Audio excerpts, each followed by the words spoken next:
तो hello friends, welcome back to my channel. और friend, ये वीडियो सीरीज काफी इंटरेस्टिंग है क्योंकि ये हमारा वन शॉट वीडियो है for the subject of software engineering. जी हाँ दोस्तों, सॉफ्टवेयर इंजीनियरिंग को पूरे बेहतरीन तरीके से हम लोग एक वन शॉट वीडियो के अंदर समझेंगे, जिससे कि आपके सेमेस्टर के प्रिपरेशन में कोई दिक्कत परेशानी आपको ना हो, यानी आप आसानी से अपने सेमेस्टर एग्जामिनेशन की तैयारी कर सकें। और उसके मद्देनजर ये वीडियो सीरीज क्रिएट किया जा रहा है। लेकिन उससे पहले मैं रिकमेंड करना चाहूंगा, अगर आप में से कोई स्टूडेंट है जो सॉफ्टवेयर इंजीनियरिंग को बिल्कुल डीप में पढ़ना चाहता है, तो वो हमारे सॉफ्टवेयर इंजीनियरिंग के प्लेलिस्ट को एक्सेस कर सकता है। प्लेलिस्ट का लिंक आपको नीचे डिस्क्रिप्शन बॉक्स में मिल जाएगा, आप वहां से उसे चेकआउट कर सकते हैं, जिसमें मैंने एक एक टॉपिक को बहुत डीप में जाके समझाया हुआ है। लेकिन ये तो वन शॉट वीडियो है, तो उसमें सारी चीजें संभव नहीं हो पाएंगी। उन्हीं पॉइंट्स को मैं अच्छी तरीके से समझाऊंगा जो चीजें आपके एग्जामिनेशन के लिए काफी इंपॉर्टेंट है। ओके, जिससे कि आप एग्जामिनेशन को बेहतरीन ग्रेड से क्लियर कर सकें, उसके रिगार्डिंग हम लोग बात करेंगे आज।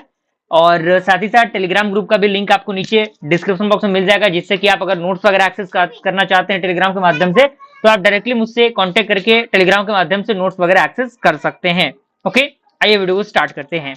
तो बेसिकली सॉफ्टवेयर इंजीनियरिंग जो सब्जेक्ट है वो ऑल ओवर जो कह सकते हैं कि कंप्यूटर साइंस जो आपका ब्रांच है कंप्यूटर साइंस, उसमें लगभग हर एक कॉलेज यूनिवर्सिटी के अंदर चीजें सिमिलर ही रहती हैं, कोई बहुत बड़ा चेंज उसके अंदर नहीं मिलता। लेकिन सबसे पहले हम लोग बात करेंगे यूनिट नंबर 1 की, कि यूनिट नंबर 1 के अंदर हम कौन कौन से टॉपिक्स को कवर अप करेंगे। तो यहाँ पे यूनिट नंबर 1 का सबसे पहला टॉपिक आपका आता है software product and process characteristics. जी हाँ दोस्तों, सॉफ्टवेयर प्रोडक्ट और तो यहाँ पे आप देखिए कि सबसे पहले हमारा जो टॉपिक है वो है आपका सॉफ्टवेयर प्रोडक्ट और प्रोसेस कैरेक्टरिस्टिक्स का, यानी सॉफ्टवेयर प्रोडक्ट क्या होते हैं और प्रोसेस कैरेक्टरिस्टिक्स क्या होते हैं। इन सारी चीजों को आप लिखते चलिएगा, नोट्स को बनाते चलिएगा। अगर आप नहीं लिख रहे हैं तो आप इसका स्क्रीनशॉट भी ले सकते हैं, जिससे कि आपके पास नोट्स अवेलेबल रहेगा, तो आपके लिए फायदेमंद रहेगा। ओके, तो सबसे पहला टॉपिक आपका यहाँ पे पॉइंट कह रहा है कि software product and process characteristics are essential components that define how a software system is developed, delivered and maintained। यानी जो सॉफ्टवेयर प्रोडक्ट और प्रोसेस कैरेक्टरिस्टिक्स है, एक प्रकार के एसेंशियल कंपोनेंट होते हैं जो डिफाइन करते हैं कि आखिर कैसे सॉफ्टवेयर सिस्टम जो है वो डेवलप होता है, डिलीवर होता है और किस तरीके से उसको मेंटेन किया जाता है। क्लियर, पहला पॉइंट आपका अच्छी तरीके से क्लियर हुआ होगा।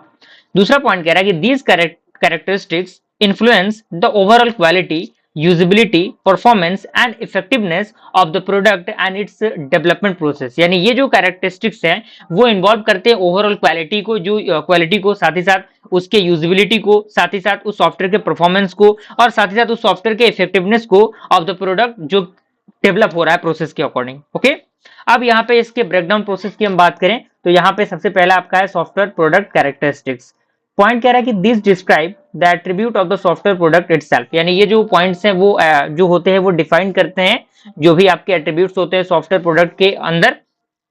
तो इसमें सबसे पहला आपका आता है functionality.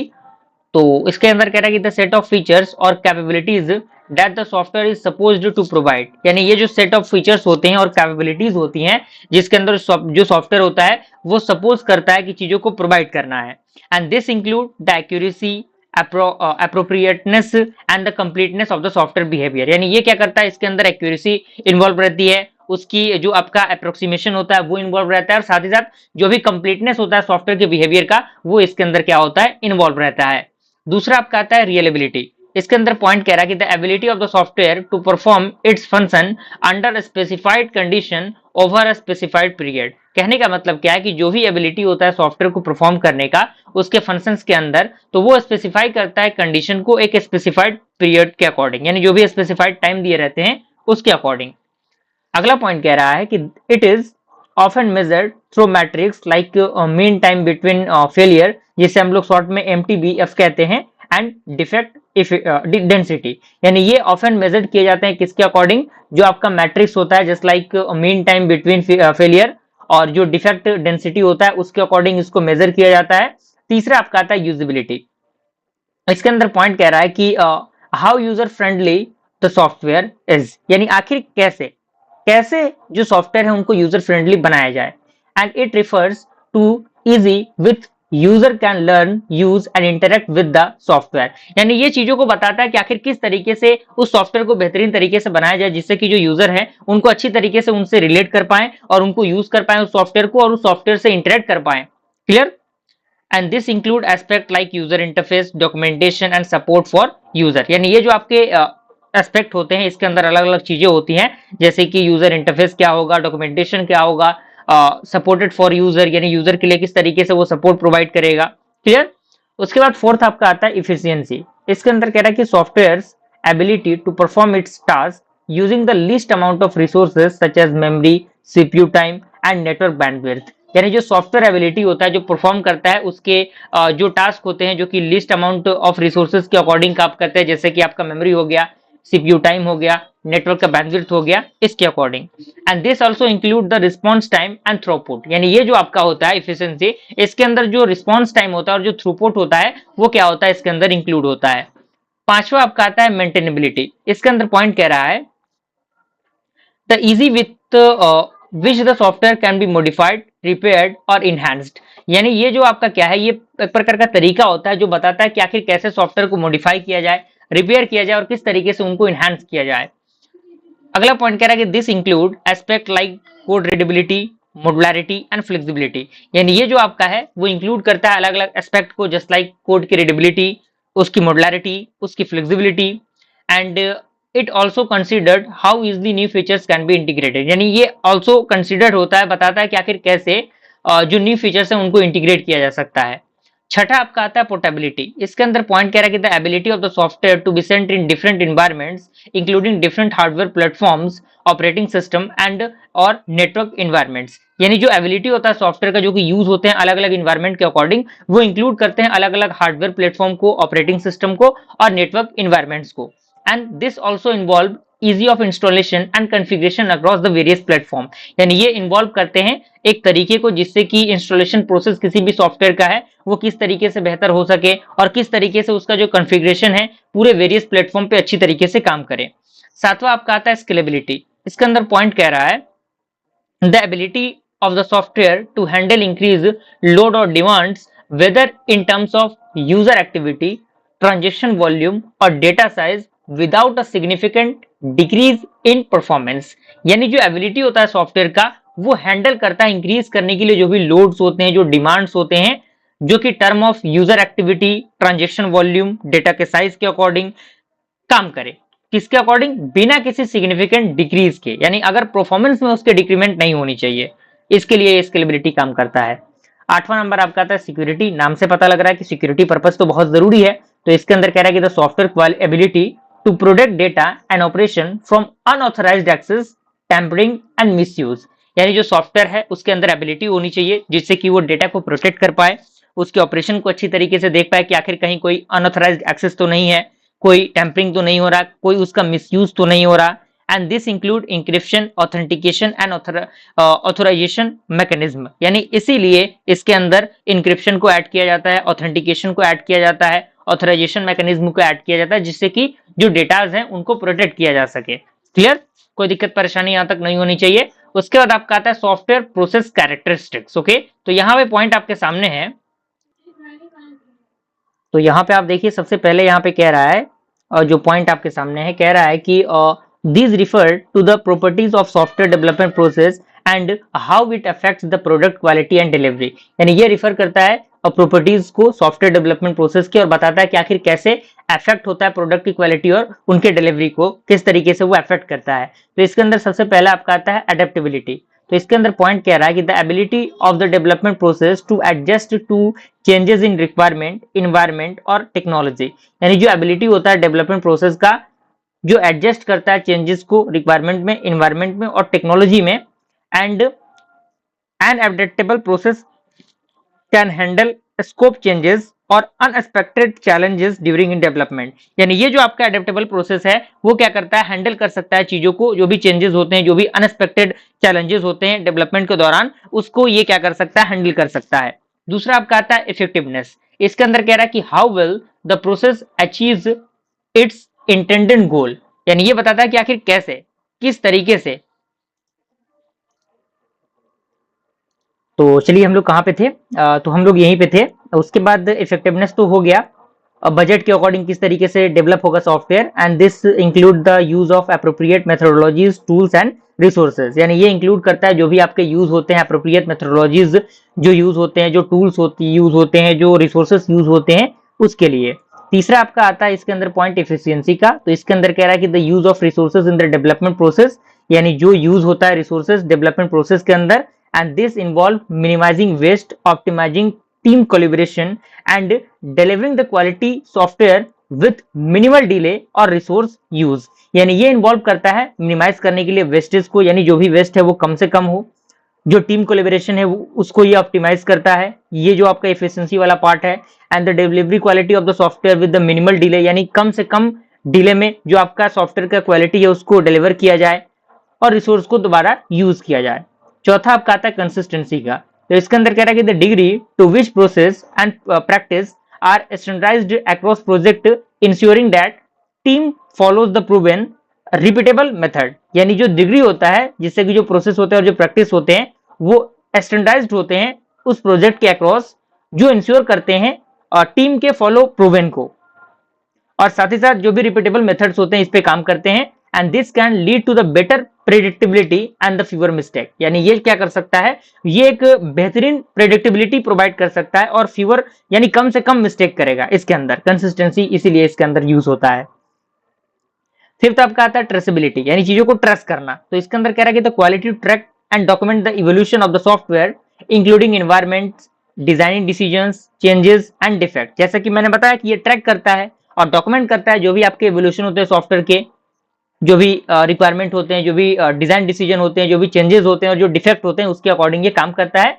And this characteristics support accountability, auditing and compliance, यानी ये जो आपका कैरेक्टरिस्टिक्स होता है वो सपोर्ट करता है किसको, अकाउंटेबिलिटी को, ऑडिटिंग को, और जो भी कंपाइलेंस होता है उसको ये सपोर्ट करता है। 6 नंबर आपका आता है रिस्क मैनेजमेंट। तो इसके अंदर कह रहा है कि the process of identifying, assigning and mitigating risk that could affect the software development process, यानी जो प्रोसेस होता है जो आइडेंटिफाई करता है, असाइन करता है और मिटिगेट करता है रिस्क को, वो अफेक्ट करता है सॉफ्टवेयर डेवलपमेंट के प्रोसेस को। And this include monitoring for technical, managerial and business risk through out the project life cycle, यानी ये जो आपका प्रोसेस है वो इंक्लूड करता है जो भी आपके मॉनिटर किए जाते हैं, जो भी टेक्निकल और जो आपके मैनेजरियल और जो बिजनेस रिस्क होते हैं through out the project life cycle, इसको ये क्या करता है, मॉनिटर करता है। सतवा आपका आता है क्वालिटी एश्योरेंस, जिसे हम लोग क्यूए कहते हैं। तो इसके अंदर कह रहा है कि the processes, techniques and methodologies used to ensure the software meets required quality standard, यानी जो सॉफ्टवेयर जो प्रोसेस है और जो टेक्निक है और जो मेथोडोलॉजीज हैं जो कि यूज हो रही हैं इंश्योर करने के लिए सॉफ्टवेयर को उसके रिक्वायर्ड क्वालिटी स्टैंडर्ड के अकॉर्डिंग बनाने के लिए, तो this include the various testing stages, यानी ये इंक्लूड करते हैं अलग अलग टेस्टिंग स्टेजेस को, just like unit testing, integration testing, system testing and the continuous code review process. और इसके अंदर जो कंटिन्यूअस कोड रिव्यू प्रोसेस होता है वो भी इसके अंदर अप्लाई किया जाता है। 8वां नंबर आपका आता है कोलैबोरेशन एंड कम्युनिकेशन। तो इसके अंदर पॉइंट कह रहा है कि the degree to which team members, stakeholders and user collaborate and communicate, यानी जो डिग्री होता है जो टीम मेंबर का, स्टेक होल्डर का और जो यूजर कोलैबोरेट करते हैं और कम्युनिकेट करते हैं उसके अकॉर्डिंग, तो इसके अंदर जो क्लियर कम्युनिकेशन होता है across all the level of the processes is vigil for resolving issues and aligning goals and ensuring the project successes, यानी जो क्लियर कम्युनिकेशन होता है पूरे ऑल ओवर द लेवल्स में, तो उसके अंदर जो विजुअल रिजॉल्विंग इश्यूज होती हैं इसके अंदर आती हैं और जो भी गोल को असाइन करने का पॉइंट होता है वो इसके अंदर आता है, और साथ ही साथ इंश्योर करना होता है जो भी प्रोजेक्ट के सक्सेसेस हैं उसको। 9वां नंबर आपका आता है प्रोसेस इंप्रूवमेंट, यानी प्रोसेस को इंप्रूव करना। तो इसके अंदर पॉइंट कह रहा है कि the ongoing effect to refine and enhance the software development process based on feedback, experience and retrospective. Okay, कहने का मतलब क्या है कि जो ऑनगोइंग इफेक्ट होता है जो कि रिफाइन होते हैं और इनहेंस होते हैं सॉफ्टवेयर डेवलपमेंट प्रोसेस के दौरान, वो बेस्ड होते हैं फीडबैक पे, उसके एक्सपीरियंस पे, और साथ ही साथ जो भी आपका रिट्रोस्पेक्टिव्स जो होते हैं उसके according. And this include the user of framework like agile, lean और CMMI for the continuous improvement. और लास्ट आपका आता है टाइमलाइंस। Is that clear? अब यहाँ पे एक डिफरेंस है, difference between the product characteristics and the process characteristics, थोड़ा सा पॉइंट है छोटा सा, आप इसको अच्छी तरीके से देख सकते हैं, कोई बहुत बड़ा रॉकेट साइंस वाला पॉइंट यहाँ पे नहीं है। उसका बाद हमारा सेकंड टॉपिक क्या है, सॉफ्टवेयर प्रोसेस मॉडल। ओके, ठीक है।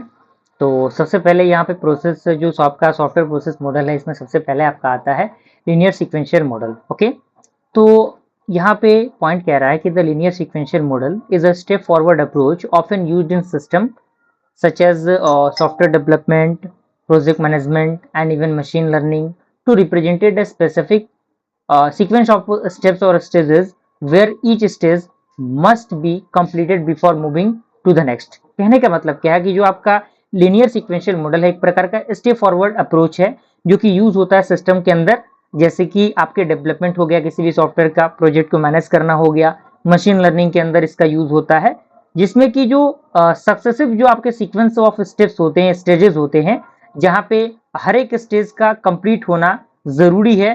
पहले अगर स्टेज कंप्लीट होगा देन उसके बाद वो नेक्स्ट स्टेज की तरफ मूव करेगा, जब तक आपका स्टेज कंप्लीट नहीं होगा वो नेक्स्ट स्टेप में मूव नहीं करेगा। ओके, तो ये लाइन आपको अच्छी तरीके से समझ में आना चाहिए। अगला पॉइंट कह रहा है कि this model is often called as waterfall model in the context of software engineering और द सिस्टम डेवलपमेंट। यानी ये जो आपका प्रोसेस है, इसको हम लोग क्या कहते हैं, वाटरफॉल मॉडल भी कहते हैं इसको। और इसको कई बार हम लोग context of software engineering system में और सिस्टम डेवलपमेंट में इसे हम लोग वाटरफॉल मॉडल भी कहते हैं। तो अगर एग्जामिनेशन में वाटरफॉल मॉडल है या फिर लीनियर सीक्वेंशियल मॉडल है तो आपको ये लिख के आना है। और यहाँ पे एक चीज है कि यहाँ पे फिगर रिप्रेजेंटेशन आपको यहाँ पे नहीं मिलेगा, और फिगर रिप्रेजेंटेशन अगर आपको चाहिए तो आप हमारे पूरे कंप्लीट प्लेलिस्ट को देख सकते हैं। वहां पे जो टॉपिक वाइज मैंने चीजों को प्रोवाइड किया वहां पे इनका फिगर्स मिल जाएंगे, और साथ ही साथ गूगल वगैरह पे आप करेंगे तो वहां पर भी फिगर मिल जाएगा। यहाँ पे फिगर अटैच नहीं कर पाया मैं, और जल्दी जल्दी में चीजें थोड़ी सी रह गई, क्योंकि फ्रेंड आपको पता है कि सारी चीजें प्रोवाइड करनी, एग्जामिनेशन भी काफी नजदीक है इसलिए। ओके, तो यहाँ पे उसके बाद आपका आता है की कैरेक्टरिस्टिक्स, जिसमें सबसे पहला आपका आता है स्टेप बाय स्टेप प्रोसेस। इसके अंदर पॉइंट कह रहा है कि the model follow a linear and sequential process where each phase of the project is completed one after the other. यानी ये जो मॉडल है वो फॉलो करता है एक लीनियर और सीक्वेंशियल प्रोसेस को, जहां पे हर एक फेज जो होता है वो प्रोजेक्ट करता है एक कंप्लीटेड प्रोसेस को, यानी एक बार कंप्लीट होगा देन उसके बाद वो नेक्स्ट की तरफ मूव करेगा। दूसरा आपका आता है नो ओवरलैपिंग। इसके अंदर कह रहा है कि in the linear sequential model the phases do not overlap. यानी लीनियर सीक्वेंशियल मॉडल के अंदर जो फेजेस होते हैं उनके पास कोई भी ओवरलैपिंग नहीं होता। इसका मतलब ये है कि that the output of one phase becomes the input of for the next phase. यानी जो आपका आउटपुट होगा एक फेज का वो बन जाएगा इनपुट अनदर फेज का, यानी नेक्स्ट फेज जो आने वाला है उनका।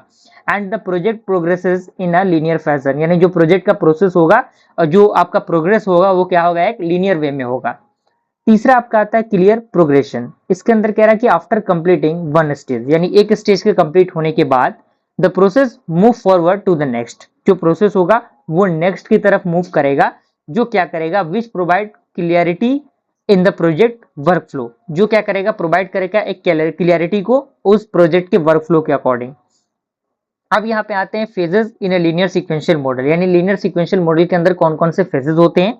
तो सबसे पहला आपका आता है फेज आता है रिक्वायरमेंट गैदरिंग एंड एनालिसिस। यानी कोई भी सॉफ्टवेयर को डेवलप हम करते हैं तो उस सॉफ्टवेयर को डेवलप करने से पहले सबसे पहले हमें ये जानना होता है कि हमें उस सॉफ्टवेयर को बनाने के लिए कौन कौन सी चीजों की जरूरत पड़ेगी, यानी क्या रिक्वायरमेंट है। तो वही चीज यहाँ पे कह रहा है कि understanding and documenting what the system need to do. यानी सिस्टम को क्या चाहिए, जैसे कि मैंने अभी बताया।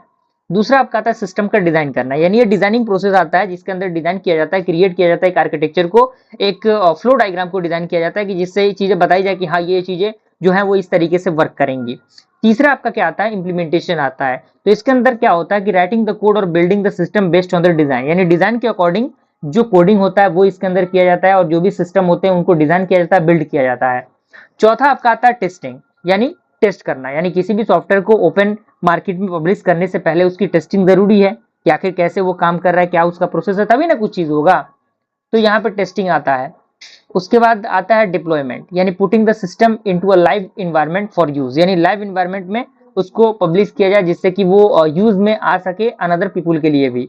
छठा आपका आता है मेंटेनेंस, यानी हैंडल करना। अगर मान लीजिए कोई इशू आता है सॉफ्टवेयर के अंदर तो एक मेंटेनेंस फेस होना चाहिए जिससे कि बाद में उसके अंदर की चीजों को अपडेट किया जा सके।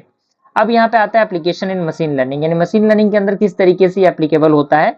तो यहाँ पे कह रहा है कि in the context of machine learning a linear sequential model में refer to a neural network architecture where the layer of the model are connected in a linear fashion and with each layer's output serving as the input to the next. यानी जो आपके machine learning के context है उसमें जो linear sequential model है वो refer करता है एक न्यूरल नेटवर्क आर्किटेक्चर को, जहां पे जो लेयर हो वो मॉडल करता है कनेक्टेड एक लीनियर फैशन के अकॉर्डिंग, जिसमें हर एक लेयर का जो आउटपुट होता है वो सर्व करता है एक इनपुट के according to the next phase के लिए। And in this case the term linear refers to the simple sequential flow of data through the layer. यानी इस केस के अंदर जो टर्म लीनियर होता है वो रिफर करता है एक simple sequential flow of data को थ्रू आउट द लेयर, बिना किसी फीडबैक और बिना किसी लूप और पैरेलल पाथ के। दूसरा आपका आता है sequential model in deep learning frameworks like TensorFlow or Keras represented a stack of layer arranged in a linear order. Is that clear? अब यहाँ पे कोडिंग का फंडामेंटल दिया हुआ है, अगर आप कोड लिख लेते हैं एग्जामिनेशन में अगर आता है तो आपके लिए बेहतर रहेगा, अदरवाइज आप इसको स्किप भी कर सकते हैं, ये बेसिकली समझने के लिए आपके सामने लिखा हुआ है।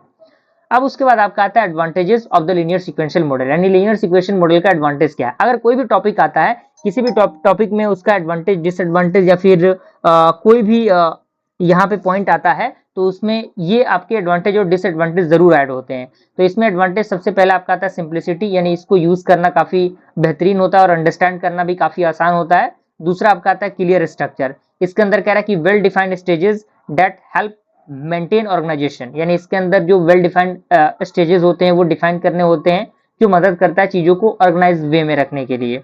तीसरा आपका आता है इजी टू ट्रैक प्रोग्रेस, यानी जो आपके प्रोग्रेस होते हैं उनको ट्रैक करना काफी आसान होता है। अब डिसएडवांटेज की हम बात करें तो ये इनफ्लेक्सिबल होता है, इसके अंदर जो फीडबैक का प्रोसेस होता है वो स्लो होता है और इसके अंदर जो इटरेशन होता है वो नहीं रहता। ओके, तो ये आपका कंप्लीट हुआ। उसके बाद सेकंड आपका मॉडल आता है प्रोटोटाइपिंग मॉडल। तो इसके अंदर पॉइंट कह रहा है in software engineering a prototyping model is a development methodology used to build a prototype preliminary version of the system before creating the final system। यानी सॉफ्टवेयर इंजीनियरिंग के अंदर जो प्रोटोटाइपिंग मॉडल होता है एक प्रकार का डेवलपमेंट मेथोडोलॉजी होता है जो यूज करता है किसके लिए, जो यूज करता है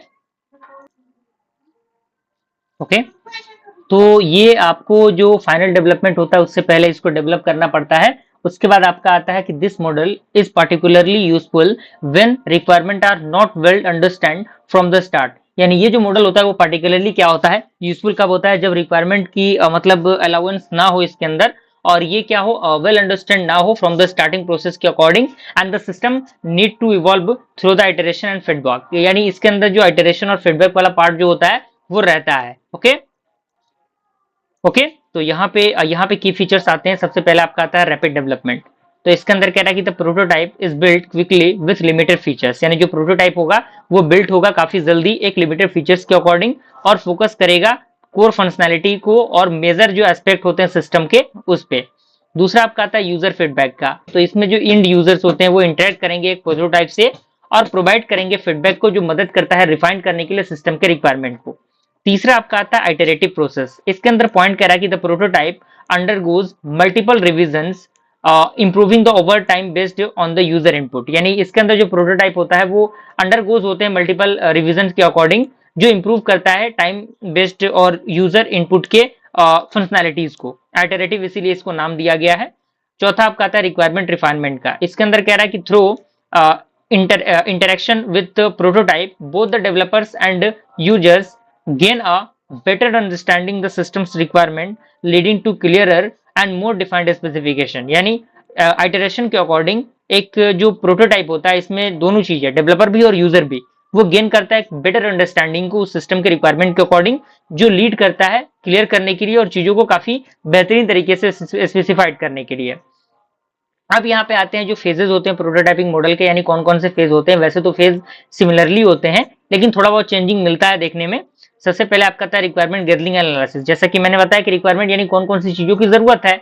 दूसरा आपका आता है प्रोटोटाइप डेवलपमेंट। तो इसके अंदर कह रहा है कि prototype is develop quickly focusing on the key features, यानी ये जो प्रोटोटाइप जो होगा वो डेवलप होगा काफी जल्दी जो फोकस करेगा की फीचर्स पे। और अगला पॉइंट कहता है कि the prototype is not fully functional but demonstrate the core aspect of the system. यानी जो प्रोटोटाइप होगा वो फुली फंक्शनल नहीं होगा लेकिन ये डिमोन्स्ट्रेट करेगा जो भी कोर एस्पेक्ट होते हैं सिस्टम के उसको। तीसरा आपका आता है यूजर इवेल्युएशन, यानी user interact with the prototype and provide the feedback on it's functionality usability and design. यानी ये क्या होंगे, जो यूजर होंगे वो इंटरेक्ट करेंगे एक प्रोटोटाइप के अकॉर्डिंग और ये प्रोवाइड करेंगे फीडबैक को और उसके फंक्शनैलिटी यूजिबिलिटी और डिजाइन पे ये चीजें डिपेंड करेंगी। And this step is essential for uncovering additional और refined requirement that were not initially considered. यानी ये जो स्टेप होगा वो इसेंशियल होगा अनकवर एडिशनल फीचर्स के लिए और रिफाइन करने के लिए रिक्वायरमेंट को जो इनिशियली क्या होंगे कंसीडर्ड नहीं होंगे। चौथा आपका आता है रिफाइनमेंट का, जो कि चीजें रिफाइन करनी होंगी। और पांचवा आपका आता है फाइनल सिस्टम डेवलपमेंट का, यानी जो कि लास्ट प्रोसेस होता है किसी भी सॉफ्टवेयर के डेवलपमेंट का। और चीजों को थोड़ा सा आप लोग एंजॉय लेके पढ़िए, क्योंकि ये थ्योरेटिकल सब्जेक्ट है, थोड़ा सा बोर आप हो सकते हैं, लेकिन चीजें बेस्ट प्रोवाइड की जा रही हैं जो कि आपके एग्जामिनेशन को क्लियर करने में कोई दिक्कत परेशानी आपके साथ नहीं करेंगी। एडवांटेज आपका दिया हुआ है फास्टर फीडबैक, यानी इसके अंदर जो फीडबैक का प्रोसेस होता है वो काफी फास्ट होता है। दूसरा पॉइंट कह रहा है कि बेटर अंडरस्टैंडिंग ऑफ रिक्वायरमेंट, यानी इसके अंदर जो रिक्वायरमेंट होती है, अंडरस्टैंडिंग जो होती है वो काफी बेहतरीन होती है। ये फ्लेक्सिबिलिटी प्रोवाइड करता है, साथ ही साथ ये इंक्रीज करता है यूजर इन्वॉल्वमेंट को। डिसएडवांटेज इसका क्या है, ये है कि इनएडिक्वेट डॉक्यूमेंटेशन, यानी ये इनएडिक्वेट डॉक्यूमेंटेशन होता है, प्रोवाइड करता है। और ओवर मिसेज ऑन प्रोटोटाइप, यानी इसके अंदर कह रहा है कि इन सम केसेस द प्रोटोटाइप में become the focus of attention, यानी कुछ प्रोटोटाइप में, कुछ केसेस में जो प्रोटोटाइप होता है वो एक फोकस ऑफ अटेंशन बनता है, जो लीड करता है इनएडिक्वेट कंसिडरेशन को उस फाइनल सिस्टम आर्किटेक्चर के अकॉर्डिंग। तीसरा आपका आता है not suitable for the large project, यानी ये जो आपका मॉडल होता है वो बड़े प्रोडक्ट के लिए सुटेबल नहीं होता। और लास्ट आपका आता है risk of misleading users. Okay, अब यहाँ पे आता है टाइप ऑफ प्रोटोटाइपिंग मॉडल, यानी प्रोटोटाइपिंग मॉडल के टाइप्स क्या हैं। सबसे पहले आपका आता है रैपिड प्रोटोटाइप, उसके बाद आपका आता है इंक्रीमेंटल प्रोटोटाइपिंग, देन उसके बाद आपका आता है स्ट्रीम प्रोटोटाइपिंग। ये छोटे छोटे टॉपिक्स हैं, छोटे छोटे पॉइंट्स इसके अंदर लिखे गए हैं, आप आसानी से इसे समझ सकते हैं। अब इसका यूज कैसे, कहाँ कहाँ इसके यूज होते हैं। सबसे पहले आपका इसका यूज होता है वेब एप्लीकेशन के अंदर, कस्टम सॉफ्टवेयर सॉल्यूशन के अंदर, साथ ही साथ सिस्टम विथ अनक्लियर रिक्वायरमेंट के अकॉर्डिंग। तीसरा आपका मॉडल आता है RAD model, one of the best important topic for the semester examination. RAD model, red stand for the rapid application development model. एक प्रकार का सॉफ्टवेयर डेवलपिंग मेथोडोलॉजी होता है जो एम्फेसाइज करता है क्विक डेवलपमेंट को और आइटरेशन को ऑफ एप्लीकेशन थ्रू द अनएडिक्वेट और आइटरेटिव प्रोसेस, यानी जो भी एडिक्वेट और अनएडिक्वेट आइटरेटिव प्रोसेस होता है इसमें ये काम करता है। एंड अगला पॉइंट कह रहा है कि the RAD model is design to accelerate the software development life cycle, यानी जो रेड मॉडल होता है वो डिजाइन होता है एक्सेलरेट करने के लिए सॉफ्टवेयर डेवलपमेंट लाइफ साइकिल को, किसके द्वारा, bye focusing on rapid prototyping, यानी जो फोकस करता है रैपिड प्रोटोटाइपिंग पे, यूजर के फीडबैक पे, और साथ ही साथ एक स्ट्रॉन्ग एम्फेसाइजेस ऑन कोलैबोरेशन पे। अब यहाँ पे कुछ ओवरव्यू है जो कि दिया हुआ है की कैरेक्टरिस्टिक्स की हम बात करें। सबसे पहले आपका आता है प्रोटोटाइपिंग का, यानी ये प्रोटोटाइपिंग प्रोवाइड करता है फीचर्स। दूसरा आपका आता है यूजर फीडबैक का, यानी इसके अंदर जो फीडबैक का पार्ट होता है वो होता है। तीसरा आपका आता है आइटरेटिव डेवलपमेंट, यानी इसके अंदर जो आइटरेटिव डेवलपमेंट पार्ट है वो आता है। देन उसके बाद आपका आता है चौथा जो है वो है आपका कंपोनेंट बेस्ड कंस्ट्रक्शन। ओके, तो कंपोनेंट बेस्ड कंस्ट्रक्शन भी काफी यूजफुल और काफी इंपॉर्टेंट रहता है, जो कि यहाँ पे मेंशन किया गया है। कोई दिक्कत परेशानी यहाँ पे आपको नहीं होगी, आप इनको अच्छी तरीके से देख सकते हैं। उसके बाद आपका आता है टाइम बॉक्स्ड फेजेस, यानी बेसिकली टाइम के रिगार्डिंग इसके अंदर बात होगी, तो टाइम भी यहाँ पे दिया हुआ है। और छठा आपका आता है पैरेलल डेवलपमेंट। अब यहाँ पे आते हैं फेजेस, यानी कौन कौन से फेजेस होते हैं जो कि रेड मॉडल के अंदर यूज होते हैं। सबसे पहले वही फेज है रिक्वायरमेंट प्लानिंग का, यानी कौन कौन सी चीजों की जरूरत पड़ेगी। दूसरा आपका यूजर डिजाइन का, जो कि यहाँ पे दिया हुआ है। उसके बाद वीडियो भेजे हैं, पूछता मोबाइल जाएगी। ओके, तो यहाँ पे यूजर डिजाइन है। उसके बाद यहाँ पे थोड़ा सा नंबरिंग मिसमैच हो गया फ्रेंड, यहाँ पे आप करेक्ट कीजिएगा। यहाँ पे कंस्ट्रक्शन थर्ड नंबर पे है और फोर्थ नंबर पे आपका है कट ओवर। ओके, जो कि डेवलपमेंट प्रोसेस से कहते हैं हम लोग। एडवांटेजेस की हम बात करें, सबसे पहला एडवांटेज है कि फास्टर डेवलपमेंट ये होता है, यूजर सेंटर्ड होता है, फ्लेक्सिबिलिटी प्रोवाइड करता है, साथ ही साथ ये रिड्यूस करता है रिस्क ऑफ फेलियर को, यानी इसके अंदर फेलियर होने के जो चांसेस होते हैं वो कम करते होते हैं, उनको ये रिड्यूस करता है। डिसएडवांटेज की हम बात करें तो ये लिमिटेड स्केलेबिलिटी पे काम करता है, डिपेंडेंसी और यूजर एबिलिटी, यानी ये अगर यूजर अवेलेबल रहेंगे तभी उस पर डिपेंड करेगा ये। और तीसरा आपका आता है क्वालिटी कंट्रोल इशू। ओके, तो इस तरीके से हमने रेड मॉडल को भी कंप्लीट किया। तीसरा आपका आता है इवोल्यूशनरी प्रोसेस मॉडल, जिसमें सबसे पहला आपका आता है इंक्रीमेंटल मॉडल। तो इसके अंदर पॉइंट कह रहा है कि the incremental model is a software development model where the system is designed, implemented and tested incrementally in small manageable part of और इंक्रीमेंट। यानी कहने का मतलब क्या है कि ये जो इंक्रीमेंटल मॉडल होता है ये सॉफ्टवेयर डेवलपमेंट के अंदर, जहां पे जो सिस्टम होते हैं वो डिजाइंड होते हैं, इंप्लीमेंट होते हैं और टेस्ट किए जाते हैं इंक्रीमेंटली प्रोसेस पे। और हर एक जो इंक्रीमेंट होता है वो बिल्ड करता है एक प्रीवियस प्रोसेस पे, और साथ ही साथ अलाउ करता है, allowing for the gradual development and the continuous improvement, यानी जो भी ग्रेजुअल डेवलपमेंट होता है और जो कंटिन्यूअस इंप्रूवमेंट होता है इस पे ये काम करता है। देन अगला पॉइंट कह रहा है कि it is a more flexible and adaptable approach compare to traditional methods like waterfall model, यानी ये जो आपका होता है काफी फ्लेक्सिबल और काफी एडेप्टेबल अप्रोच होता है as compare to the traditional method just like waterfall model, जहां पे सारे जो रिक्वायरमेंट्स होते हैं वो प्लान्ड होते हैं और एग्जीक्यूट होते हैं एक बार। अब यहाँ पे की फीचर्स यहाँ पे दिए गए हैं, आप यहाँ पे देख सकते हैं। ये काफी फ्लेक्सिबल और एडेप्टेबल अप्रोच होता है as compare to the traditional जो भी वाटरफॉल मॉडल होता है। जैसे कि मैंने बताया कि फीचर्स आपका सबसे पहला है फेज्ड डेवलपमेंट का, दूसरा है इनिशियल इंप्लीमेंटेशन का, तीसरा है कंटिन्यूअस इंटीग्रेशन का, चौथा ईयरली डिलीवरी और पांचवा आपका है फीडबैक एंड एडेप्टेशन।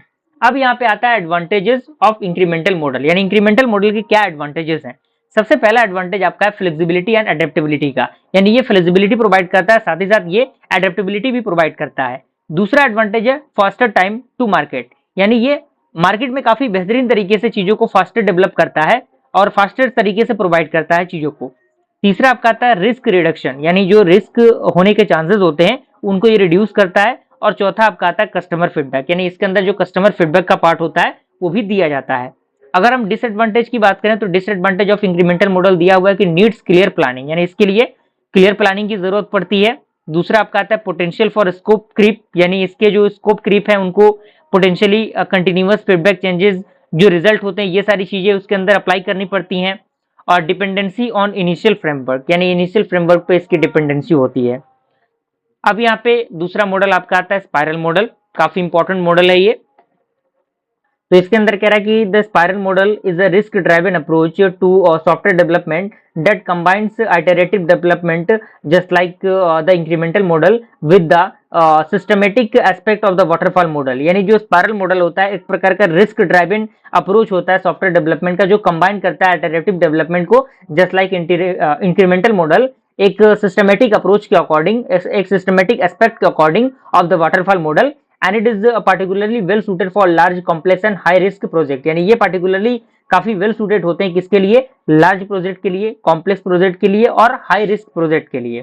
दूसरा पॉइंट कह रहा है कि the spiral model is structured around a series of iterative cycle each involving planning, risk analysis, engineering, testing and evolution. यानी जो स्पाइरल मॉडल होता है एक प्रकार का स्ट्रक्चर्ड होता है एक सीरीज ऑफ लाइफ साइकिल में, जिसमें हर एक जो पार्ट आपका होता है उसके लिए प्लानिंग की जरूरत पड़ेगी, रिस्क एनालिसिस की जरूरत पड़ेगी, इंजीनियरिंग एस्पेक्ट की जरूरत पड़ेगी और साथ ही साथ जो टेस्टिंग प्रोसेस है उसकी यहाँ पे क्या होंगी, जरूरत पड़ेंगी।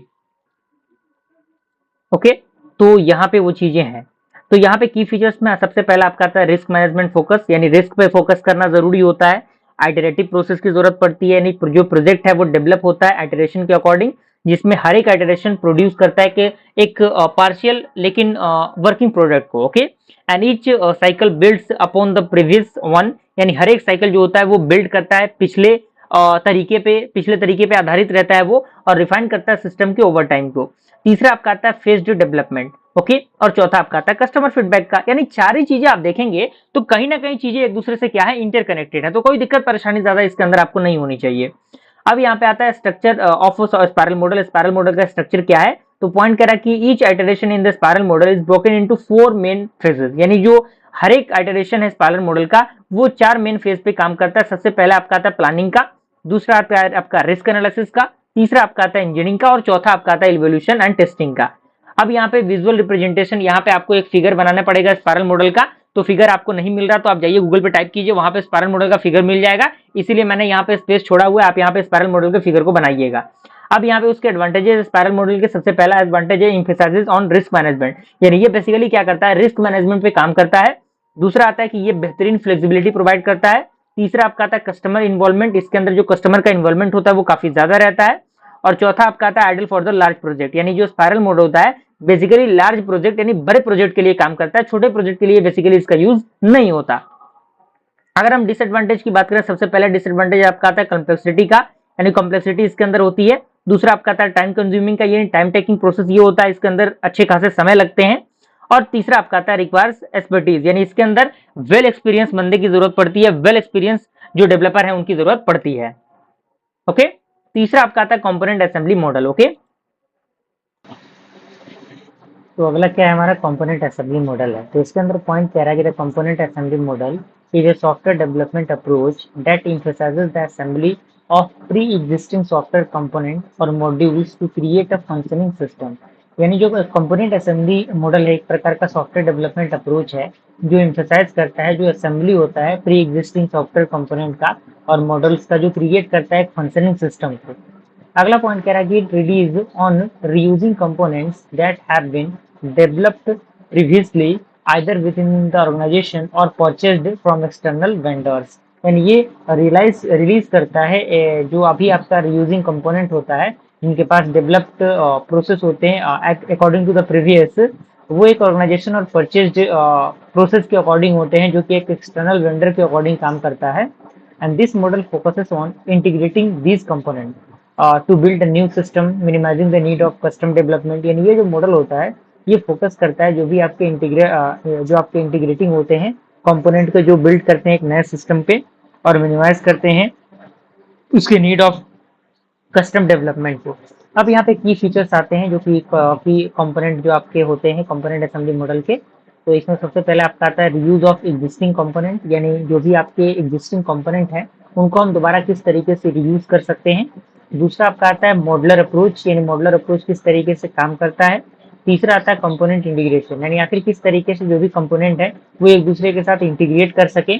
चौथा आपका आता है कस्टमाइजेशन, यानी चीजों को किस तरीके से हम कस्टमाइजेशन प्रोसेस के अकॉर्डिंग ढाल सकते हैं। और पांचवा आपका आता है स्केलेबिलिटी एंड फ्लेक्सिबिलिटी।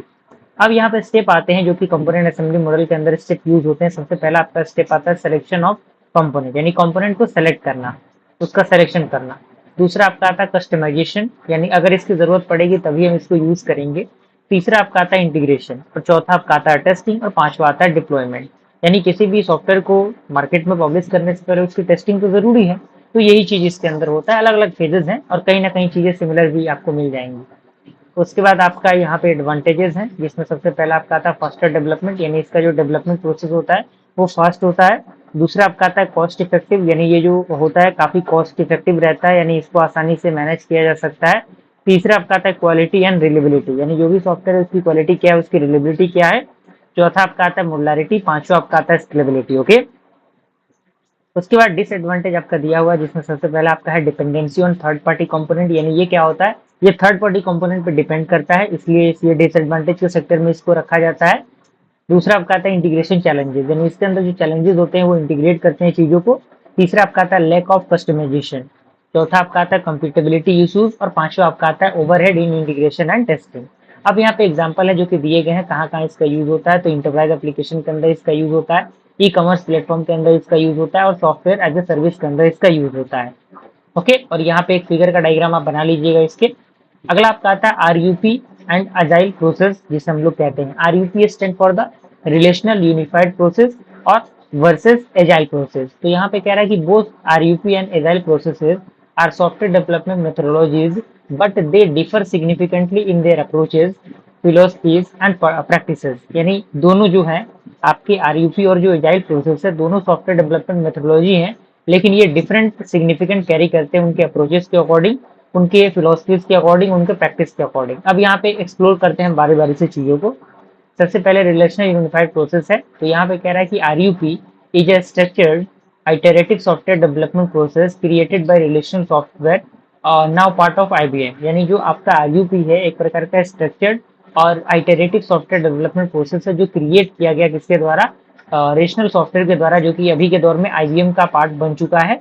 और it provide a disciplined approach to assigning task and responsibilities within a development organization. यानी ये प्रोवाइड करता है एक डिसिप्लिन अप्रोच को जो असाइन करता है टास्क को और उसकी रिस्पॉन्सिबिलिटीज को, जो कि एक प्रोडक्ट डेवलपमेंट ऑर्गेनाइजेशन के अकॉर्डिंग काम करता है।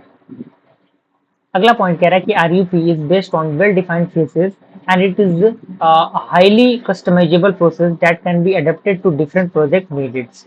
यानी ये आपका जो आरयूपी है वो बेस्ड होता है किस पे, वेल डिफाइंड फेसेस पे, और ये हाईली कस्टमाइजेबल प्रोसेस होता है जिनको अडेप्ट करने के लिए अलग अलग प्रोजेक्ट की जरूरत पड़ती है। अब यहाँ पे की फीचर्स है जो कि आरयूपी का की फीचर आता है। सबसे पहला आपका आता है फेजेस। तो यहाँ पे कह रहा है कि RUP divides the development process into 4 main phase, यानी जो आरयूपी है वो डेवलपमेंट प्रोसेस को 4 मेन फेजेस में डिवाइड करता है। सबसे पहले आपका आता है इंसेप्शन। तो यहाँ पे कह रहा है कि initial planning, setting up project scope and defining the business गोल। यानी इनिशियल प्लानिंग इसके अंदर होगा, जो भी प्रोजेक्ट का गोल है उसको सेट करना होगा और डिफाइन करना होगा बिजनेस के गोल को। दूसरा आपका आता है इलिबरेशन। इसके अंदर कह रहा है कि डिटेल एनालिसिस एंड डिजाइन, यानी जो भी एनालिसिस और डिजाइन है उसके डिटेल में हम लोग जाएंगे वहाँ पे। And at this point the architecture is developed, यानी इस पॉइंट के अंदर जो आर्किटेक्चर होगा वो डेवलप होगा। And the systems major task is identify, और जो सिस्टम का मेजर टास्क होगा वो आइडेंटिफाई होगा। तीसरा आपका आता है कंस्ट्रक्शन। इसके अंदर कह रहा है कि the actual development of the system, यानी जो एक्चुअल डेवलपमेंट होता है सिस्टम का वो इसके अंदर आएगा। और लास्ट आपका आता है transition, the system is delivered and all the development related activities are done, यानी जितने भी डेवलपमेंट आपके एक्टिविटीज हैं वो क्या होंगे, डन हो जाएंगे इस केस के अंदर। दूसरा आपका आता है iterative incremental, iterative and incremental, जैसे कि आइटरेटिव और इंक्रीमेंटल यानी बारी बारी से जो स्टेप वाइज चीजें होती हैं। तीसरा आपका आता है यूज केस ड्राइवन। चौथा आपका आता है आर्किटेक्चरल सेंट्रिक। पांचवा रिस्क मैनेजमेंट। छठा well defined roles and responsibilities.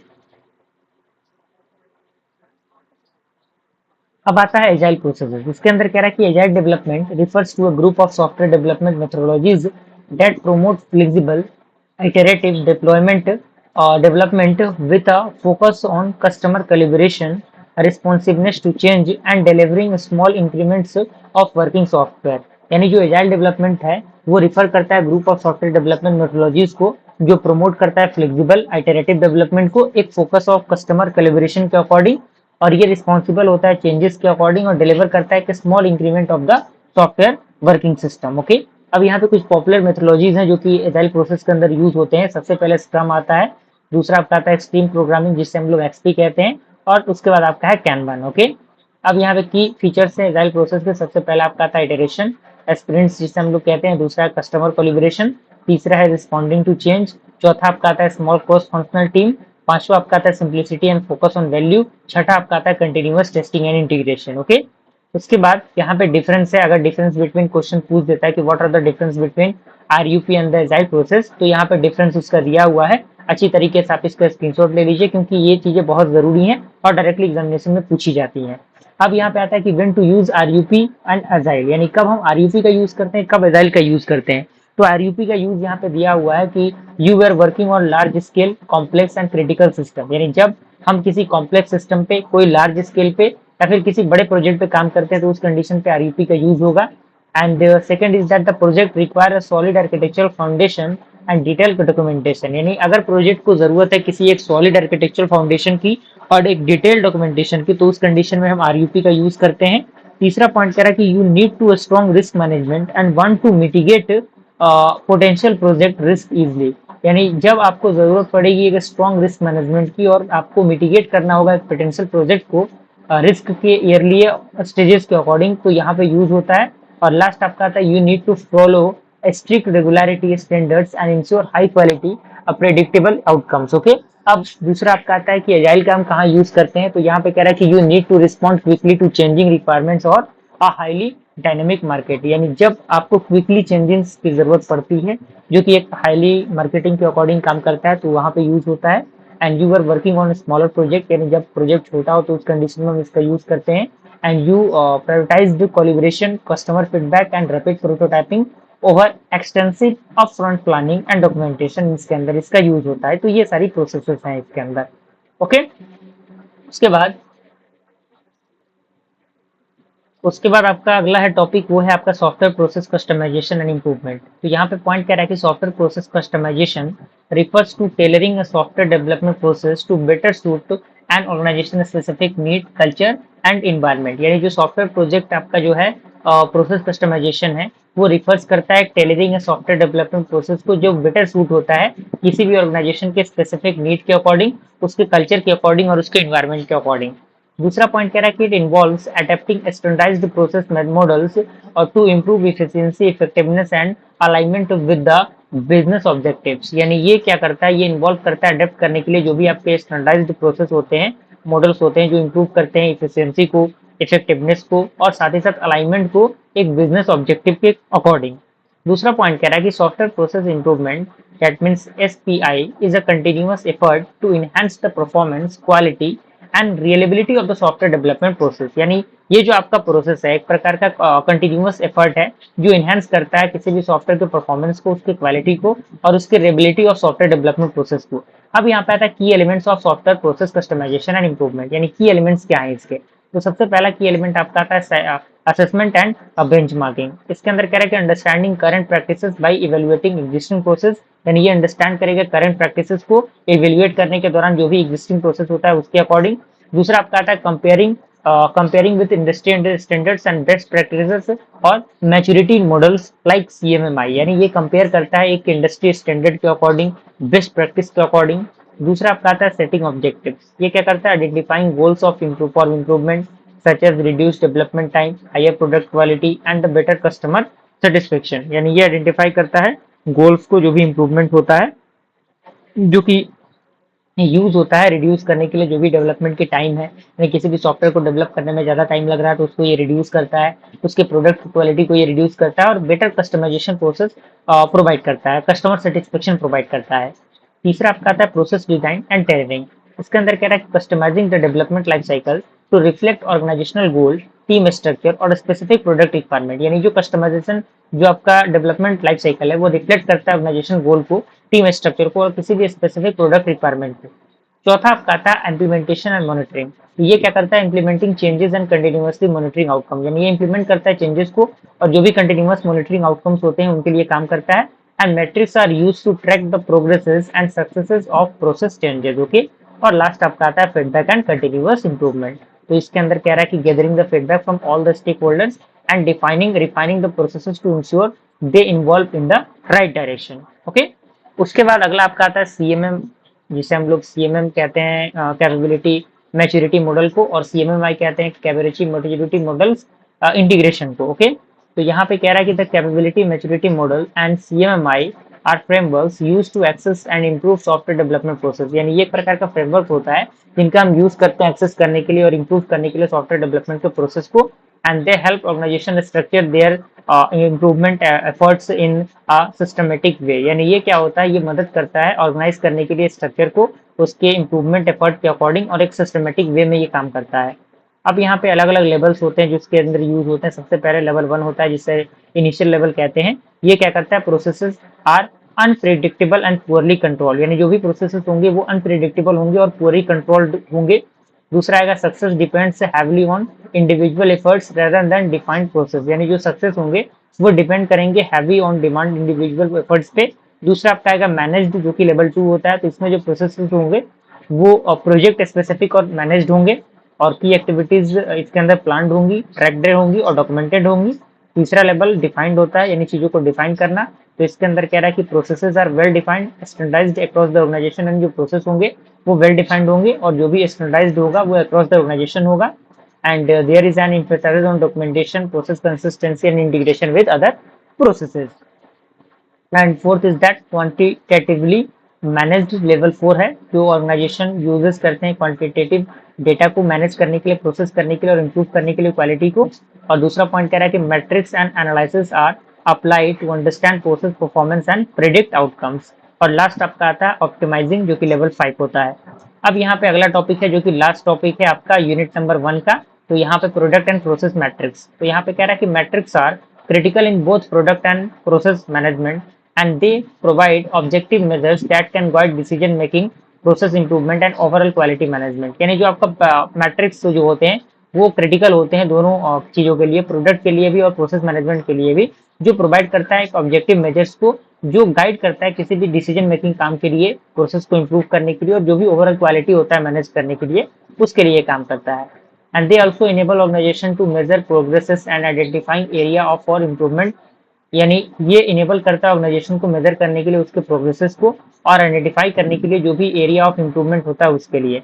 अब यहाँ पे प्रोडक्ट मैट्रिक्स की हम बात करें तो कह रहा है कि these are measures related to the software product itself and focusing on the characteristics like quality, reliability and performance. तो सबसे पहले इसके अंदर आपका आता है डिफेक्ट डेंसिटी। तो ये क्या करता है measure the number of defect found per unit of the product, यानी जो भी per unit of the product जो आपके डिफेक्ट्स होते हैं उनको फाइंड करने का काम करता है। Just like for 1000 lines of code, यानी 1000 लाइन ऑफ कोड में कितनी चीजें जो है वो डिस्टर्ब्ड हैं, कितनी चीजें डिफेक्ट करेंगी, वो चीजों को आइडेंटिफाई इसके अंदर किया जाता है। दूसरा आपका आता है कोड कॉम्प्लेक्सिटी।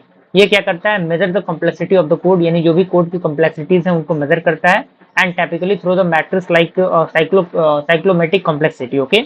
थर्ड आपका आता है टेस्ट कवरेज। ये क्या करता है measure the percentage of code covered by the automated test, यानी ये मेजर करता है परसेंटेज ऑफ कोड को जो कवर्ड होते हैं एक ऑटोमेटेड टेस्ट के अकॉर्डिंग। चौथा आपका आता है कस्टमर सेटिस्फेक्शन, ये ट्रैक करता है फीडबैक को और सेटिस्फेक्शन को फ्रॉम द एंड यूजर। और लास्ट आपका आता है परफॉर्मेंस मैट्रिक्स, ये क्या करता है, these measures the efficiency of the software, यानी ये जो सॉफ्टवेयर होते हैं उनकी एफिशिएंसी को मेजर करने का काम करता है। ओके, उसके बाद प्रोसेस मैट्रिक्स की हम बात करें तो these matrix focus on the development process, यानी ये जो आपका प्रोसेस मैट्रिक्स है वो डेवलपमेंट प्रोसेस पे काम करता है और उन पे फोकस करता है और प्रोवाइड करता है इनसाइट को एक एफिशिएंसी और इफेक्टिवनेस को ऑफ द प्रोसेस यूज्ड के अकॉर्डिंग। जिसमें सबसे पहले आपका आता है साइकिल टाइम, जो मेजर करता है time taken from the start of a task, यानी टास्क को स्टार्ट करने के लिए कौन सा टाइम यहाँ पे लग रहा है तो इट्स कंप्लीशन, यानी स्टार्टिंग से लेके कंप्लीशन के बीच में कितना समय लग रहा है वो टाइम साइकिल होता है।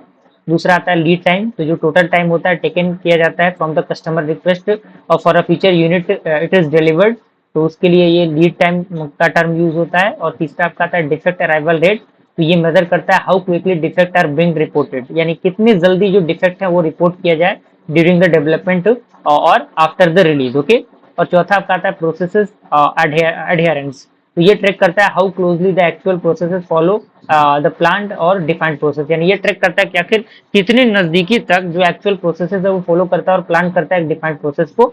और last is that cost of quality, यानी ये कैलकुलेट करता है जो भी टोटल कॉस्ट होता है प्रिवेंट करने के लिए डिफेक्ट को और साथ ही साथ डिटेक्ट करने के लिए डिफेक्ट्स को और फिक्स करने के लिए डिफेक्ट्स को। तो इस तरीके से यूनिट नंबर 1 कंप्लीट हुआ। अब यहाँ पे यूनिट नंबर 2 है, यूनिट नंबर 2 के अंदर हमें इतने सारे टॉपिक्स पढ़ने हैं। ओके, यहाँ पे तो अगला टॉपिक हमारा क्या है सेकेंड यूनिट का, तो सेकेंड यूनिट के अंदर ये सारे टॉपिक हमें पढ़ने हैं। इसमें सबसे पहले हमारा है requirement elicitation analysis and specification. तो सबसे पहले आपका आता है requirement elicitations analysis and specification from the backbone of a successful software development project, यानी ये एक जो सक्सेसफुल सॉफ्टवेयर जो डेवलपमेंट प्रोजेक्ट होता है इससे ये निकल के आता है और ये सारे एस्पेक्ट इसके अंदर ध्यान दिए जाते हैं इसके अंदर। And these activities ensure that the software system meets the need of its stakeholders and address the problem it's intended to solve, यानी ये जो आपका एक्टिविटी है ये इंश्योर करता है कि जो सॉफ्टवेयर सिस्टम मीट करता है according to the need of stakeholder, तो जो भी प्रॉब्लम्स होते हैं प्रॉब्लम को सॉल्व करने का काम करता है। तो सबसे पहले आपका आता है रिक्वायरमेंट एलिसिटेशन, इसके अंदर कह रहा है कि the process of gathering requirements from stakeholders such as customer users और सब्जेक्ट मैटर एक्सपर्ट्स, यानी ये जो प्रोसेस होता है जो गैदर करता है रिक्वायरमेंट को स्टेक होल्डर से, जैसे कि कोई कस्टमर हो गया कोई यूजर हो गया और जो भी सब्जेक्ट मैटर एक्सपर्ट करता है एक्सपर्ट होते हैं इसके अंदर वो इसके अंदर भाग लेते हैं।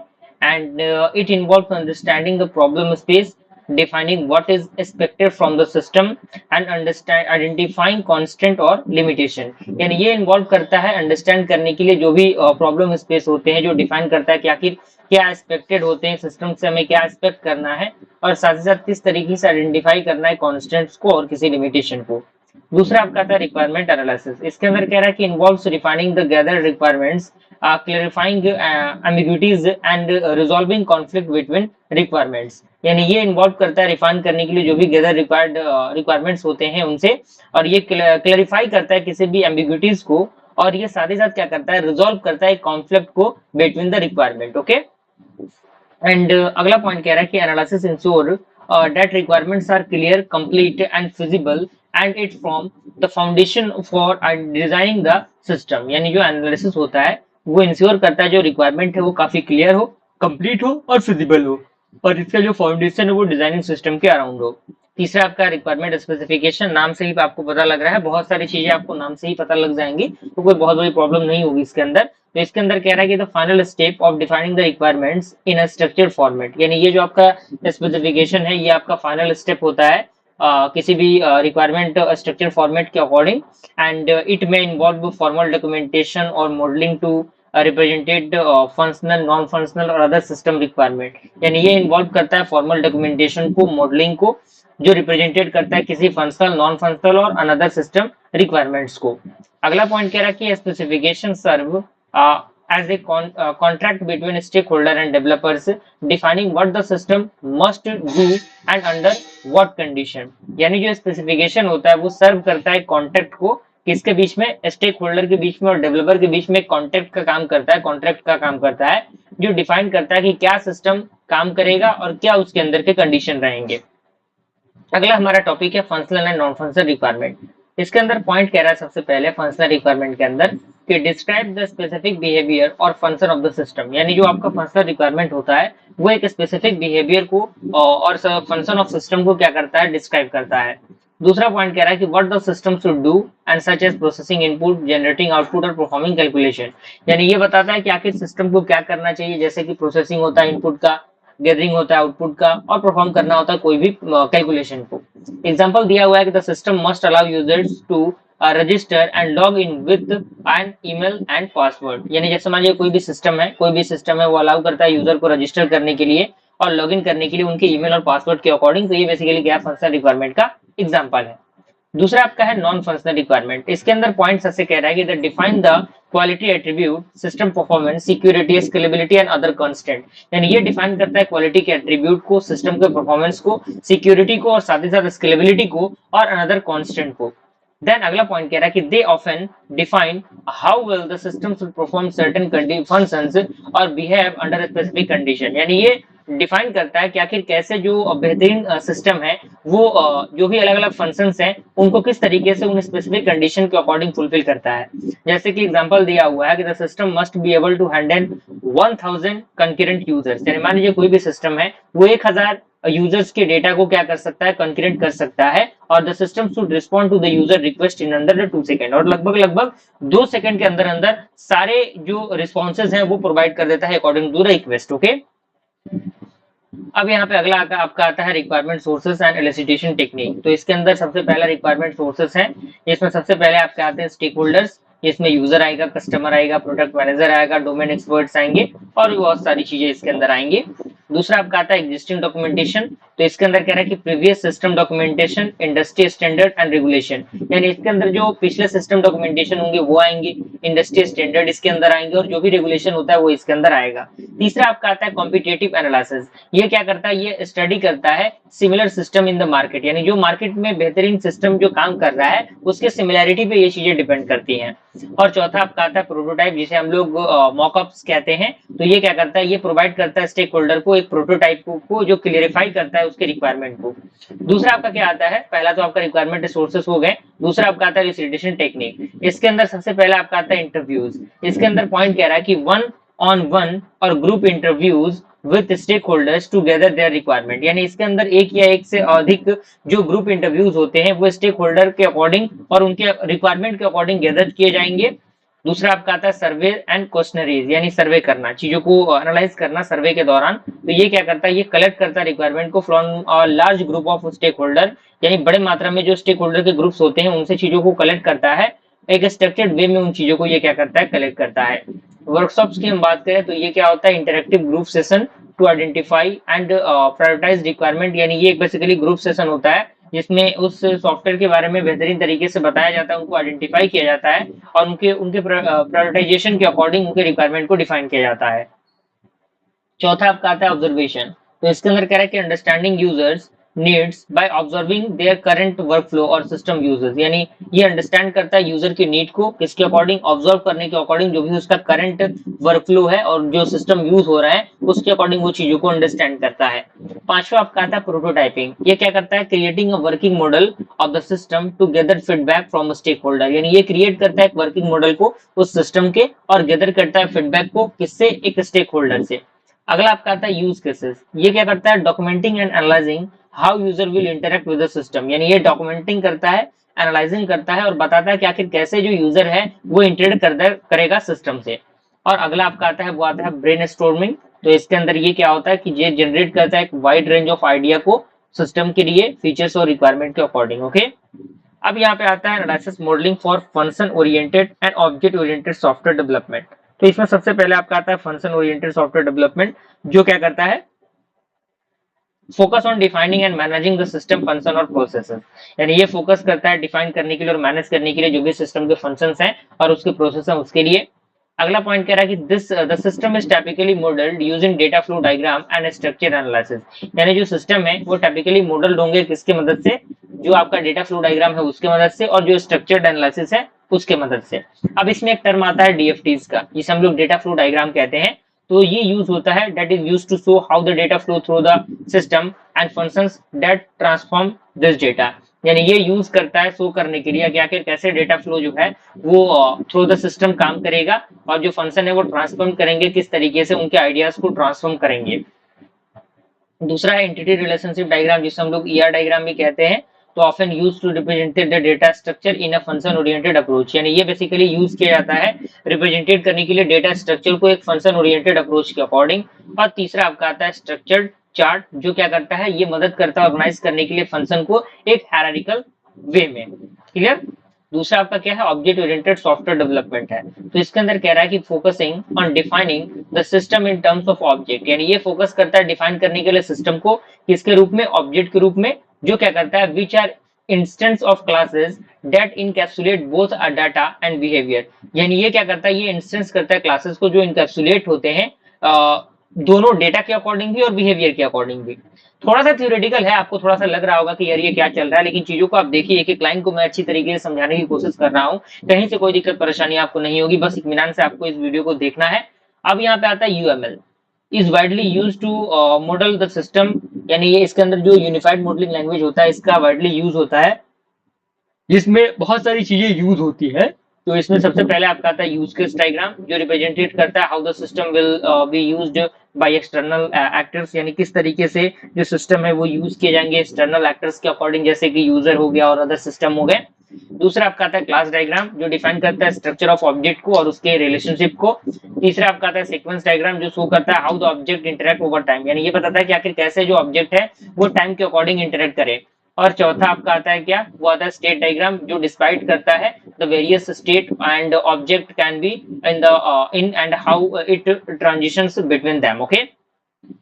अब यहाँ पे अगला आता है यूज केस मॉडलिंग, काफी इंपॉर्टेंट टॉपिक है। तो यहाँ पे पॉइंट कह रहा है कि use case modelling is a technique for capturing the functional requirement of a system from the perspective of the user और अदर स्टेक होल्डर, यानी जो यूज केस मॉडलिंग एक प्रकार का टेक्निक होता है जो कैप्चर करता है फंक्शनल रिक्वायरमेंट को उस सिस्टम के अकॉर्डिंग और उसके from the perspective of the user, यानी जो भी यूजर का पर्सपेक्टिव होता है उस पर ये चीजें डिपेंड करती है और अनदर स्टेक होल्डर पे ये चीजें काम करती है। अब इसमें एक टर्म आता है यूज केस, ये क्या करता है, ये डिस्क्राइब करता है सीक्वेंस ऑफ एक्शन को उस सिस्टम के, और जो परफॉर्म करता है कैलिब्रेशन को एक या एक से अधिक एक्टर्स के अकॉर्डिंग किसके लिए, अचीव करने के लिए जो भी स्पेसिफिक गोल होता है, यानी कोई भी स्पेसिफिक गोल किसी सॉफ्टवेयर के अंदर होता है उसको अचीव करने के लिए यूज केस का यूज होता है। कंपोनेंट की हम बात करें तो अलग अलग कंपोनेंट यूज होते हैं, एक्टर्स यहाँ पे दिए गए हैं, एंटिटीज होती हैं just like user system that interact with the system, जो क्या होते हैं सिस्टम से इंटरेक्ट करते हैं। दूसरा आता है यूज केस, ये क्या होता है कि स्पेसिफिक गोल होता है और टास्क होता है जो कि सिस्टम परफॉर्म करता है response to the actor equation के अकॉर्डिंग, ओके, एक्शन के अकॉर्डिंग। तीसरा आपका आता है रिलेशनशिप, जो इंक्लूड करता है एसोसिएशन को between the actors and the use case as well as relationship like generalization, inclusion and extension. Okay. Benefit की हम बात करें यूज केस मॉडलिंग की, बेनिफिट क्या होती है, सबसे पहला बेनिफिट होता है provide a clear understanding of system functionality and user expectation, यानी ये क्या करता है, प्रोवाइड करता है क्लियर अंडरस्टैंडिंग को सिस्टम को फंक्शनैलिटी के और उसके यूजर एक्सपेक्टेशन के अकॉर्डिंग। ओके। अब यहाँ पे आता है software and software system and software requirement specification, जिसे हम लोग एसआरएस कहते हैं। ओके। सॉफ्टवेयर रिक्वायरमेंट स्पेसिफिकेशन और सिस्टम रिक्वायरमेंट स्पेसिफिकेशन दोनों एसआरएस ही होता है। तो सबसे पहले आपका आता है सिस्टम रिक्वायरमेंट स्पेसिफिकेशन, तो ये क्या होता है, comprehensive document that describe the system functional and non functional requirement, यानी ये एक प्रकार का कॉम्प्रिहेंसिव डॉक्यूमेंट होता है जो डिस्क्राइब करता है सिस्टम के फंक्शनल और नॉन फंक्शनल रिक्वायरमेंट को। दूसरा आपका पॉइंट आता है कि it includes detail about the system architecture, interfaces, performance and design constant, यानी ये इंक्लूड करता है डिटेल एक्सप्रेशन को जो भी अबाउट द सिस्टम आर्किटेक्चर होता है जो इंटरेक्ट करता है उसके परफॉर्मेंस से, उसके डिजाइन कांस्टेंट से। ओके। अब यहाँ पे दूसरा आता है टर्म, एक वो क्या होता है, वो आता है आपका सॉफ्टवेयर रिक्वायरमेंट स्पेसिफिकेशन, जिसे एसआरएस कहते हैं। तो ये क्या होता है, a more detail document focused specifically on software aspect, यानी जो मोर डिटेल डॉक्यूमेंट होता है जो फोकस करता है कि स्पेसिफिकली सॉफ्टवेयर एस्पेक्ट पे, और ये इंक्लूड करता है फंक्शनल स्पेसिफिकेशन को, यूज केस डिस्क्रिप्शंस को और इंटरफेस स्पेसिफिकेशन को, और साथ ही साथ क्वालिटी एट्रीब्यूट को, जैसे कि परफॉर्मेंस हो गया, सिक्योरिटी हो गए, स्केलेबिलिटी हो गए। तीसरा आपका आता है कंटेंट ऑफ एन एसआरएस, तो एसआरएस का जो कंटेंट है वो क्या, सबसे पहले इंट्रोडक्शन है जिसमें purpose, scope, definition and assumptions होते हैं। दूसरा फंक्शनल रिक्वायरमेंट है, जो क्या होता है, डिटेल बिहेवियर होता है सिस्टम का और बताता है कि how it should react to the different input, यानी किस तरीके से वो डिफरेंट इनपुट के अकॉर्डिंग परफॉर्म करेगा अपने काम को। नॉन फंक्शनल रिक्वायरमेंट में क्या होता है, इसमें system attribute just like reliability, security and performance काम करते हैं। चौथा आपका आता है एक्सटर्नल इंटरफेस रिक्वायरमेंट, जो बताता है कि how the software will interact with the hardware, यानी किस तरीके से जो सॉफ्टवेयर है वो इंटरेक्ट करेगा हार्डवेयर से और सॉफ्टवेयर से और उसके अनदर सिस्टम से। उसके बाद आपका आता है सिस्टम फीचर्स, जो डिटेल डिस्क्रिप्शन होते हैं हर एक फीचर्स के उस सिस्टम के अंदर। और लास्ट आपका आता है अपेंडिक्स, तो ये कोई भी एक एडिशनल मटेरियल होता है, जैसे कि ग्लोसरी हो गए, एक्रोनोमस हो गए, ये सारी चीजें इसके अंदर आती हैं। उसके बाद आपका अगला टर्म आता है रिक्वायरमेंट वैलिडेशन। तो रिक्वायरमेंट वैलिडेशन क्या होता है, यहाँ पे आप देखिए, तो यहाँ पे आप देखिए सबसे पहला पॉइंट कह रहा है कि requirement validation is the process of ensuring that the requirements are correct, complete and aligned with stakeholder expectations. यानी जो रिक्वायरमेंट वैलिडेशन एक प्रकार का प्रोसेस होता है जो इंश्योर करता है कि जो रिक्वायरमेंट है वो करेक्ट है, कंप्लीट है या फिर अलाइन है उस स्पेसिफिक स्टेक होल्डर के एक्सपेक्टेशन के अकॉर्डिंग। यानी जो भी स्टेक होल्डर है जो बता रहा है कि इस तरीके की चीजें उसके अंदर चाहिए, क्या उसके अकॉर्डिंग वो चीजें सही है, तो ये चीजें इसके अंदर काम करती है। यानी वैलिडेशन ये चेक करता है कि वो चीजें वैलिड है या नहीं है। तो इसमें दो प्रकार की चीजें आती हैं। पहला आपका आता है टेक्निक, जिसमें रिव्यू होता है, तो जो स्टेक होल्डर होगा वो रिव्यू करेगा रिक्वायरमेंट को फॉर एक्यूरेसी एंड कंप्लीटनेस के लिए। दूसरा आपका आएगा प्रोटोटाइपिंग, जो क्या होता है ईयरली मॉडल होता है ऑफ द सिस्टम, जो मदद करता है वैलिडेट करने के लिए if the requirements are correctly understood, जो रिक्वायरमेंट करेक्टली समझा जा सके। तीसरा आपका आता है टेस्ट केसेस, ये क्या करता है develop early test cases based on requirement to ensure they are measurable and verifiable। यानी ये डेवलप करता है ईयरली टेस्ट केसेस को जो बेस्ड होते हैं रिक्वायरमेंट पे, जो इंश्योर करता है कि ये जो मेजरेबल और वेरिफिएबल है या नहीं है, यानी टेस्टिंग प्रोसेस इसके अंदर काम करता है। चौथा आपका आता है वॉक थ्रूट्स, तो ये क्या करता है, ये कहता है कि stakeholder participate in step by step work through of the requirements to catch issues early. यानी जो स्टेक होल्डर होता है वो पार्टिसिपेट करता है कि step by step work through को उस रिक्वायरमेंट्स पे जो कैच करता है उनके इशू को as compare to the early stages में। ओके, ऑब्जेक्टिव इसका क्या होता है, ये क्या करता है to ensure the right product in is begin built by confirming that the requirements meet business needs and other expectation। यानी ये क्या करता है, ये इंश्योर करता है कि जो राइट प्रोडक्ट है वो बिल्ट होता है किसके द्वारा, कंफर्म करने के द्वारा, जो भी रिक्वायरमेंट होते हैं जो मिलते हैं उसके बिजनेस नीड्स के अकॉर्डिंग और उसके यूजर एक्सपेक्टेशन के अकॉर्डिंग। उसके बाद यहाँ पे अगला टर्म आता है ट्रेसेबिलिटी का। तो ये क्या होता है, तो इसके अंदर कह रहा है कि requirement traceability ensure that each requirement is linked to its origin and its design and development and its verification process. यानी जो रिक्वायरमेंट ट्रेसेबिलिटी होता है वो इंश्योर करता है कि हर एक जो रिक्वायरमेंट है वो लिंक होता है इसके ओरिजिनल इसके ओरिजिन से और साथ ही साथ डिजाइन से, डेवलपमेंट से और साथ ही साथ उसके वेरिफिकेशन प्रोसेस से। अब यहाँ पे ट्रेसेबिलिटी मैट्रिक्स आता है, तो ये क्या होता है, a document that traces the relationship between requirements, design elements and test cases. यानी ये डॉक्यूमेंट होता है जो ट्रेस करते हैं रिलेशनशिप को किसके बीच में, रिक्वायरमेंट के बीच में, डिजाइनिंग एलिमेंट के बीच में और टेस्ट केसेस के बीच में। एंड साथ ही साथ it ensure every requirement has been implemented and tested. यानी ये बताता है कि हर एक जो रिक्वायरमेंट होता है वो क्या होता है, वो इम्प्लीमेंटेड होता है और टेस्टेड भी होता है। दूसरा आपका आता है बेनिफिट, तो इसमें बेनिफिट में सबसे पहला चेंजेस आता है, जो क्या करता है help to track the impact of requirement changes on design, code and testing. यानी ये मदद करता है ट्रैक करने के लिए जो भी इम्पैक्ट होता है रिक्वायरमेंट का, जो चेंजेस होते हैं डिजाइनिंग में, कोडिंग में, टेस्टिंग में, उसके अकॉर्डिंग। दूसरा ये है कि ये कंपाइलेंस प्रोवाइड करता है, यानी critical for regularity compilation compliance as it ensure all the requirements are meet and properly documented. And third is that testing, यानी ये इंश्योर करता है कि हर एक जो रिक्वायरमेंट है वो वेरीफाइड हो ड्यूरिंग टेस्टिंग प्रोसेस। अब यहाँ पे यूनिट नंबर 3 हमारा स्टार्ट होता है। यूनिट नंबर 3 के अंदर इतने टॉपिक्स आपको पढ़ने हैं। तो यूनिट नंबर 3 का सबसे पहला टॉपिक आपके इंटरफेस पे जो है आपका सॉफ्टवेयर डिजाइन का। तो यहाँ पे सबसे पहला पॉइंट कह रहा है कि software design is a critical phase in the software development life cycle where the system is defined in terms of architecture, components, interface and data flow. यानी जो सॉफ्टवेयर डिजाइन है एक प्रकार का क्रिटिकल फेज होता है सॉफ्टवेयर डेवलपमेंट लाइफ साइकिल के अंदर, जहाँ पे जो सिस्टम है वो डिफाइंड होता है किसके टर्म्स में, आर्किटेक्चर के टर्म्स में, कंपोनेंट्स के टर्म्स में, इंटरफेस के टर्म्स में और डेटा फ्लो के टर्म्स में। एंड अगला पॉइंट कह रहा है कि this phase bridge the gap between the system requirement and the final implementation. यानी ये एक ब्रिज का काम करता है सिस्टम के रिक्वायरमेंट के और साथ ही साथ फाइनल इंप्लीमेंटेशन होता है उनके बीच में, एक ब्रिज का काम करता है। अब यहाँ पे आता है कि द सॉफ्टवेयर डिजाइन प्रोसेस क्या है। तो कह रहा है कि the software design process consist of several stages aimed at creating an effective and efficient software system. यानी जो सॉफ्टवेयर डिजाइन प्रोसेस होता है वो कंसिस्ट करता है अलग अलग स्टेजेस को, जिसका एम क्या होता है, जिसका एम होता है क्रिएट करना एक इफेक्टिव और इफिशिएंट सॉफ्टवेयर सिस्टम को। And it typically follows after requirement gathering and specification and before coding। यानी ये कब इसका एप्लीकेशन अप्लाई होता है, ये जो आपका रिक्वायरमेंट गैदरिंग होता है इसके बाद अप्लाई होता है और कोडिंग से पहले इसको अप्लाई किया जाता है। सबसे पहले इसका पॉइंट कह रहा है कि हाई लेवल डिजाइन यानी आर्किटेक्चर डिजाइन इसके अंदर यूज होता है, जो फोकस करता है on the overall structure and the architecture of the system को। दूसरा आता है कि involves defining the system major components और modules their interactions and data flow. यानी ये इन्वॉल्व करता है डिफाइन करने के लिए सिस्टम के मेजर जो कंपोनेंट्स होते हैं, मॉड्यूल्स होते हैं, और साथ ही साथ जो भी उनका इंटरेक्शन होता है उनके डेटा फ्लो के अकॉर्डिंग ये काम करता है। And this phase aims to ensure scalability, maintainability and reliability. यानी इसका जो इस फेज का जो मेन एम होता है वो होता है इंश्योर करना स्केलेबिलिटी को, मेंटेनेबिलिटी को और उसके रिलायबिलिटी को। दूसरा आपका आता है डिटेल डिजाइन, जो फोकस करता है कि how the individual components of the system will function. यानी किस तरीके से जो भी इंडिविजुअल कंपोनेंट्स होते हैं किसी सिस्टम के, वो फंक्शन के अकॉर्डिंग काम करेंगे।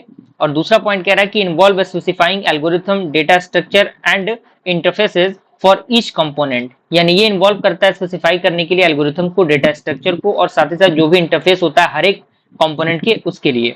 और तीसरा पॉइंट इसके अंदर कह रहा है कि the goal is to refine the high level design into a more implementable form. यानी इसका गोल होता है रिफाइन करना, जो भी हाई लेवल डिजाइन होता है उसको रिफाइन करके एक मोर इम्प्लीमेंटेबल फॉर्म में इसको लाना, इसका बेसिकली काम होता है।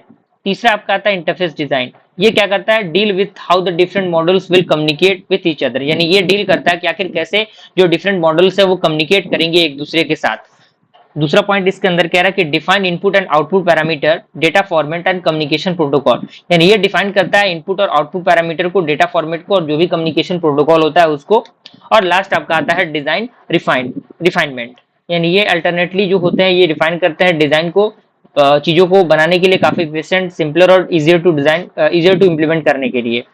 अब यहाँ पे दूसरा आपका क्या आता है, डिजाइन कंसेप्ट एंड प्रिंसिपल। यानी इसके अंदर प्रिंसिपल क्या होते हैं, तो यहाँ पे कह रहा है कि effective software design must adhere to certain concept that and principle to ensure high quality and maintainability. यानी जो इफेक्टिव सॉफ्टवेयर डिजाइन होता है वो उसके पास जो प्रिंसिपल होते हैं वो होनी चाहिए, जिससे कि हाई क्वालिटी और मेंटेनेबिलिटी होती है जो सॉफ्टवेयर की वो मेंटेन की जा सके। जिसमें सबसे पहले आपका आता है मॉड्युलैरिटी का। तो इसमें जो सिस्टम होता है, system is divided into smaller independent modules each performing a distinct function. यानी जो सिस्टम होगा वो डिवाइड होगा एक स्मॉलर और इंडिपेंडेंट मॉड्यूल्स में, और हर एक जो होगा मॉड्यूल वो परफॉर्म करेगा एक डिस्टिंक्ट फंक्शन को। दूसरा पॉइंट इसका कह रहा है कि improve maintainability, reusability and testing. यानी जो मॉड्युलैरिटी होता है वो मेंटेनेबिलिटी को इंप्रूव करता है, रीयूजेबिलिटी को इंप्रूव करता है, साथ ही साथ जो टेस्टिंग प्रोसेस होता है उसको भी इंप्रूव करने का काम करता है। दूसरा आपका क्या है, दूसरा आपका है एब्स्ट्रैक्शन। ये क्या करता है, hide the complexity of component by exposing only relevant functionality. यानी ये हाइड करता है जो भी कॉम्प्लेक्सिटीज होती है कंपोनेंट के, उसको हाइड करता है किसके according, by exposing only relevant functionality. यानी केवल रिलेवेंट फंक्शनैलिटी को एक्सपोज करके। ओके, उसके बाद दूसरा आपका आता है reduce system complexity and increase the usability and flexibility. यानी ये जो सिस्टम की कॉम्प्लेक्सिटी होती है उनको रिड्यूस करता है और साथ ही साथ इंक्रीज करता है यूजेबिलिटी और फ्लेक्सिबिलिटी को। तीसरा आपका क्या आता है, कोहेजन। ये क्या करता है, it refers to the degree to which the component will within a module work together to achieve a single well defined task. यानी ये रिफर करता है डिग्री को, जिससे कि जो कंपोनेंट्स होते हैं एक मॉड्यूल के अंदर वो काम करें एक दूसरे के साथ, किसके लिए, अचीव करने के लिए। जो भी सिंगल और वेल डिफाइंड टास्क होते हैं उनको अचीव करने के लिए बेसिकली ये काम करें। एंड जो हाई कोहेजन होता है वो लीड करता है एक काफी अंडरस्टैंडेबल और मेंटेनेबल मॉड्यूल को। यानी अगर हाई कोहेजन है तो उसके लिए बेहतरीन अंडरस्टैंडिंग और बेहतरीन मेंटेनेबल मॉड्यूल की जरूरत पड़ती है। कोहेजन के बाद आपका टर्म आता है कपलिंग का, जो क्या करता है, refers to the degree of interdependence between modules. यानी ये इंटर डिपेंडेंस का काम करता है मॉड्यूल्स के बीच में। और a well designed system should have low coupling. यानी कोई भी जो वेल डिजाइन सिस्टम होता है उसके पास क्या होती है, मतलब लो कपलिंग होती है। इसका मतलब ये होता है कि जो मॉडल्स होंगे should not be overly dependent on each other. यानी वो एक दूसरे पे डिपेंडेंट नहीं होंगे। And low coupling improve modularity and reduce the impact of changes. यानी जो लो कपलिंग है वो इंप्रूव करेगा मॉड्युलैरिटी को और रिड्यूस करेगा जो भी इम्पैक्ट होते हैं चेंजेस के उसको।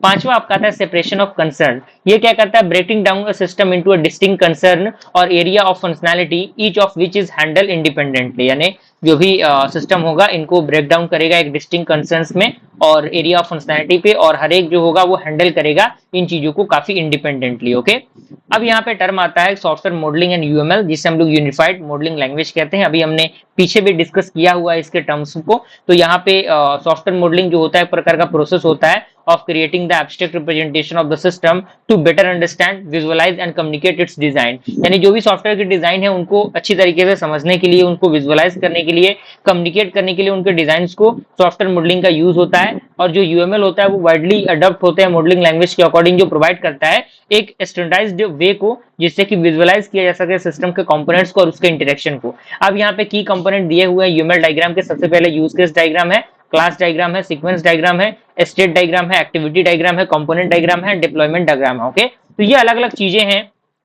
छोटे छोटे पॉइंट्स यहाँ पे इसके अंदर दिए गए हैं, कोई दिक्कत परेशानी आपको नहीं होगी। उसके बाद एक टर्म आता है, वो आता है आर्किटेक्चरल डिजाइन का।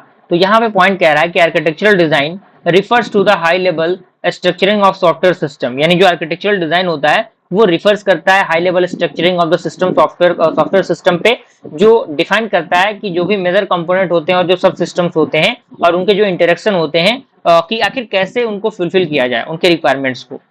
अब यहाँ पे आता है टर्म की एस्पेक्ट ऑफ आर्किटेक्चरल डिजाइन, यानी आर्किटेक्चरल डिजाइन के आखिर कौन कौन से की एस्पेक्ट हैं। तो इसमें सबसे पहले आपका आता है डिकम्पोजिशन, यानी कहने का मतलब क्या है कि breaking the system into smaller and manageable pieces. यानी जो भी बड़े बड़े सिस्टम्स हैं उनको छोटे छोटे सिस्टम में डिवाइड करना है स्मॉलर पार्ट में, ताकि वो मैनेजेबल पीस में बन सके, यानी उनको मैनेज किया जा सके काफी आसानी से। दूसरा आपका आता है मॉड्युलैरिटी, जो इंश्योर करता है इस कंपोनेंट को has a well defined responsibility, यानी ये इंश्योर करता है कि हर एक कंपोनेंट जो है वो एक प्रकार का वेल डिफाइंड रिस्पांसिबिलिटी कैरी करे। तीसरा आपका आता है एब्स्ट्रैक्शन का, जो क्या करता है hiding the internal detail of components and exposing only necessary interfaces. यानी ये हाइड करता है इंटरनल डिटेल्स को उसी कंपोनेंट के, और साथ ही साथ एक्सपोज करता है केवल नेसेसरी इंटरफेस को। उसके बाद आपका क्या आता है चौथा, वो आता है स्केलेबिलिटी एंड परफॉर्मेंस का, जो इंश्योर करता है कि system can handle increasing loads effectively. यानी ये इंश्योर करता है कि जो सिस्टम है वो क्या करेगा, हैंडल करेगा लोड को काफी इफिशिएंटली, काफी इफेक्टिव तरीके से वो चीजों को, लोड को क्या करेगा, हैंडल करेगा। और लास्ट आपका आता है मेंटेनेबिलिटी का, जो इंश्योर करता है कि the system is easy to understand and modify. यानी जो सिस्टम है उसको इजी मॉडिफाई किया जा सके और इजी अपडेट किया जा सके। अब यहाँ पे अगला टर्म आपका आता है आर्किटेक्चरल व्यू एंड स्टाइल का। तो यहाँ पे पॉइंट कह रहा है architectural views are perspective of software system each focusing on different aspect like performance, data flow और सिक्योरिटी। यानी जो आर्किटेक्चरल व्यू होता है वो पर्सपेक्टिव होते हैं सॉफ्टवेयर सिस्टम के, जो फोकस करता है अलग अलग जो एस्पेक्ट होते हैं just like performance, data flow, security उसके। और जो कॉमनली यूज्ड होते हैं व्यूज, वो सबसे पहले आपका आता है लॉजिकल व्यू, जो डिस्क्राइब करता है फंक्शनल कंपोनेंट को उस सिस्टम के और उसके इंटरेक्शन के। दूसरा पॉइंट कह रहा है कि focus on user facing functionality, यानी ये फोकस करता है यूजर फेसिंग फंक्शनैलिटी को, और often represented by class diagram and use case diagram, जो किसके द्वारा रिप्रेजेंटेड होते हैं, क्लास डायग्राम के द्वारा और यूज केस डायग्राम के द्वारा रिप्रेजेंटेड होते हैं। दूसरा आपका पॉइंट आता है प्रोसेस व्यू का, जो क्या करता है वो फोकस करता है सिस्टम के रन टाइम बिहेवियर पे और उसके कंक्यूरेंसी पे। दूसरा इसके अंदर आता है models how component interact during the execution such as process synchronisation and communication. यानी ये मॉडल करता है कि आखिर कैसे जो कंपोनेंट है वो इंटरैक्ट करे ड्यूरिंग द एग्जीक्यूशन, जैसे कि प्रोसेस सिंक्रोनाइजेशन हो गया, कम्युनिकेशन हो गया, उसके अकॉर्डिंग। तीसरा आपका क्या आता है, वो आता है डेवलपमेंट व्यू, जिसका मेन फोकस क्या होता है, सिस्टम के organisation in terms of software component. यानी सिस्टम ऑर्गेनाइजेशन का ध्यान देना किसके टर्म्स में, सॉफ्टवेयर कंपोनेंट के टर्म्स में। अब दूसरा यहाँ पे आता है describe the structure of code, modules and file. यानी ये क्या करता है, डिस्क्राइब करता है स्ट्रक्चर ऑफ कोड को, मॉड्यूल्स को और उसके फाइल्स को। अब यहाँ पे आपका अगला आता है फिजिकल व्यू। ये क्या करता है, इट रिप्रेजेंटेड द हार्डवेयर और डिप्लॉयमेंट एस्पेक्ट ऑफ सिस्टम। यानी जो भी आपके हार्डवेयर होते हैं और जो मतलब डिप्लॉयमेंट एस्पेक्ट होते हैं सिस्टम के, उसको रिप्रेजेंटेट करने का ये काम करता है। और ये बताता है कि how the software component are distributed and interact with the hardware nodes. यानी ये डिफाइन करता है कि आखिर कैसे सॉफ्टवेयर कंपोनेंट जो है वो डिस्ट्रीब्यूटेड होंगे और इंटरेक्ट करेंगे हार्डवेयर नोड्स के अकॉर्डिंग। अब यहाँ पे कुछ कॉमन आर्किटेक्चरल स्टाइल है जो कि यूज होते हैं, जिसमें सबसे पहला आपका आता है लेयर्ड आर्किटेक्चर, जो क्या करता है divide the system into layers. यानी जो भी सिस्टम्स होते हैं उनको लेयर में डिवाइड करता है, जहां पे हर एक जो लेयर होगा वो इंटरेक्ट करेगा एक लेयर से डायरेक्टली, यानी डायरेक्टली वो इंटरेक्ट करेगा। दूसरा आपका क्या आता है क्लाइंट सर्वर। ये क्या होता है, डिस्ट्रीब्यूटेड आर्किटेक्चर होता है, जहां पे जो क्लाइंट होते हैं वो रिक्वेस्ट करेंगे सर्विसेज को फ्रॉम द सर्वर। तीसरा आपका आता है माइक्रो सर्विसेज, जो क्या करेगा, डिकम्पोज करेगा सिस्टम को एक स्मॉलर इंडिपेंडेंट सर्विसेज में और कम्युनिकेट करेगा एक नेटवर्क के अकॉर्डिंग। चौथा पॉइंट आपका आता है इवेंट ड्राइवन आर्किटेक्चर, जो क्या करता है, इसके अंदर कह रहा है कि कंपोनेंट रिपीट टू इवेंट और messages from the other components और एक्सटर्नल सिस्टम। और पांचवा आपका आता है क्या, वो आता है कंपोनेंट बेस्ड आर्किटेक्चर। अब यहाँ पे अगला हमारा जो टॉपिक है वो है आपका यूजर इंटरफेस डिजाइन, जिसे हम लोग यूआई डिजाइन कहते हैं, जो क्या करता है, जो फोकस करता है कि on how the user interact with the system, यानी ये बताता है कि आखिर कैसे जो यूजर है वो किसी सिस्टम से इंटरेक्ट करे। और जो गुड यूजर इंटरफेस डिजाइन होता है वो इंप्रूव करता है यूजेबिलिटी को, एक्सेसिबिलिटी को और साथ ही साथ यूजर सेटिस्फेक्शन को। अब यहाँ पे प्रिंसिपल है जो कि use case diagram user interface design के अंदर यूज होते हैं। सबसे पहला जो प्रिंसिपल आता है वो आता है कंसिस्टेंसी का, दूसरा आपका आता है सिंप्लिसिटी का, तीसरा आपका आता है फीडबैक का, चौथा आपका आता है फिजिबिलिटी का, विजिबिलिटी का, और पांचवा आपका क्या आता है, एरर प्रिवेंशन एंड हैंडलिंग का। तो कंसिस्टेंसी यहाँ पे दिया हुआ है कि it ensure that the similar task और components appear and behave in a similar manner, यानी जो आपके सिमिलर टास्क हैं और जो कंपोनेंट है वो अपीयर करेंगे एक सिमिलर जो मैनर्स होते हैं उनमें ये काम करेंगे। और सिंप्लिसिटी आपको पता ही है, फीडबैक आपको पता ही है कि क्या इस तरीके से काम करता है फीडबैक वाला प्रोसेस। उसके बाद हमारा अगला टॉपिक है फंक्शनल डिजाइन ओरिएंटेड डिजाइन। तो पॉइंट कह रहा है कि function oriented design focuses on defining the system in terms of its function और प्रोसीजर्स, यानी जो फंक्शन ओरिएंटेड डिजाइन है वो फोकस करता है डिफाइन करने के लिए सिस्टम को किसके टर्म्स में, उसके फंक्शंस के टर्म्स में और उसके प्रोसीजर के टर्म्स में। और ये जो अप्रोच होता है वो टाइपिकली फॉलो करता है किसको, एक स्ट्रक्चरल एनालिसिस एंड डिजाइन को, डिजाइन की मेथोडोलॉजी को, और ये यूज होता है एक ट्रेडिशनल सॉफ्टवेयर इंजीनियरिंग के अंदर। अब यहाँ पे एक टर्म आता है स्ट्रक्चरल एनालिसिस का और स्ट्रक्चरल डिजाइन का। तो स्ट्रक्चरल एनालिसिस क्या होता है, involve using tools like DFD to model the system functionality and data flow, यानी सिस्टम फंक्शनैलिटी और डेटा फ्लो को मॉडल करने के लिए इसके अंदर डीएफडी का यूज होगा। दूसरा आपका आता है सिस्टम डिजाइन, स्ट्रक्चर डिजाइन का, जो क्या करेगा, ब्रेक डाउन करेगा हाई लेवल फंक्शन को एक सब फंक्शंस में, और उसका फोकस होगा डिफाइन करना एल्गोरिथम को और डेटा स्ट्रक्चर को। ओके, अब यहाँ पे ये अभी वही टॉपिक हमने डिस्कस किया एसए और एसडी, तो यहाँ पे उसके बारे में दिया गया। अब यहाँ पे कंपोनेंट है, कंपोनेंट बेस्ड डिजाइन जो कि यहाँ पे दिया हुआ है। तो इसके अंदर पॉइंट कह रहा है कि component based design emphasizes designing software system by composing them from independent reusable component, यानी जो कंपोनेंट बेस्ड डिजाइन है वो इंफेसाइज करता है डिजाइन सॉफ्टवेयर सिस्टम को किसके अकॉर्डिंग, कंपोज करने के अकॉर्डिंग, एक इंडिपेंडेंट और रियूजेबल कंपोनेंट के अकॉर्डिंग।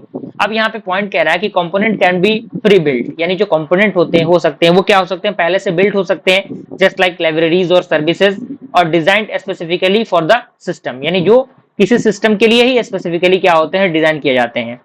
अगला पॉइंट कह रहा है कि component is a self content replaceable unit that exposes a well defined interface, यानी जो कंपोनेंट होते हैं एक प्रकार के सेल्फ कंटेंट होते हैं और साथ ही साथ इनको रिप्लेस किया जा सकता है एक वेल डिफाइंड इंफ्रास्ट्रक्चर के अकॉर्डिंग।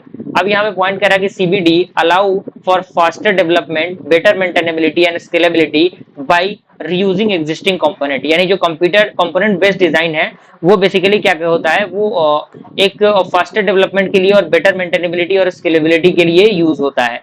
अब यहाँ पे अगला टर्म आता है, वो आता है आपका डिजाइन मैट्रिक्स का, जो कि लास्ट टॉपिक है हमारा यूनिट नंबर 3 का। तो डिजाइन मैट्रिक्स क्या होते हैं, design matrix are used to access the quality and effectiveness of a software design, यानी जो डिजाइन मैट्रिक्स होते हैं वो यूज किए जाते हैं एक्सेस करने के लिए क्वालिटी को और इफेक्टिवनेस को किसी भी सॉफ्टवेयर के डिजाइन के। अब यहाँ पे की मैट्रिक्स होते हैं जो कि डिजाइन मैट्रिक्स के अंदर काम होते हैं। की मैट्रिक्स सबसे पहले आता है आपका कपलिंग, तो कपलिंग क्या होता है हमने अभी पीछे डिस्कस किया, इसलिए मैं यहाँ पे समझाऊंगा नहीं। दूसरा आपका आता है कोहेजन, कोहेजन को भी हमने डिस्कस किया। तीसरा आपका आता है कम्प्लेक्सिटी, वो भी हमने डिस्कस किया। उसके बाद आपका आता है साइज मैट्रिक्स, तो इसके अंदर क्या होता है, measure the size of the system, size of the design, यानी जो भी डिजाइन होते हैं उनके साइज को मेजर करना होता है, just like number of classes, methods और लाइन ऑफ कोड्स, जो एक्सेस करता है सिस्टम के स्केल को और मेंटेनेबिलिटी को। ओके, पांचवा आपका क्या आता है, रियूजेबिलिटी आता है, जो मेजर करता है कि how well the component can be reused in other part of the system और इन द डिफरेंट सिस्टम, यानी ये मेजर करता है कि आखिर कैसे जो वेल कंपोनेंट है उनको क्या किया जा सके, रीयूज किया जा सके एक another part of the system में और साथ ही साथ डिफरेंट सिस्टम में।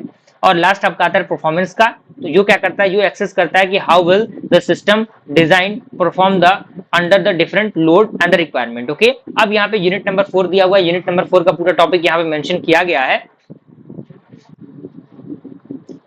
तो यहाँ पे ये सारे टॉपिक्स हैं यूनिट नंबर 4 के अंदर, हमें ये सारे टॉपिक्स पढ़ने हैं। तो सबसे पहला टॉपिक आपका आता है सॉफ्टवेयर एनालिसिस एंड टेस्टिंग का। नाम से आपको पता लग रहा है किसी भी सॉफ्टवेयर को एनालाइज करना और किसी भी सॉफ्टवेयर की टेस्टिंग करना इन द ओपन मार्केट, यानी ओपन मार्केट में पब्लिश करने से पहले किसी भी सॉफ्टवेयर की एनालिसिस और टेस्टिंग जरूरी होती है।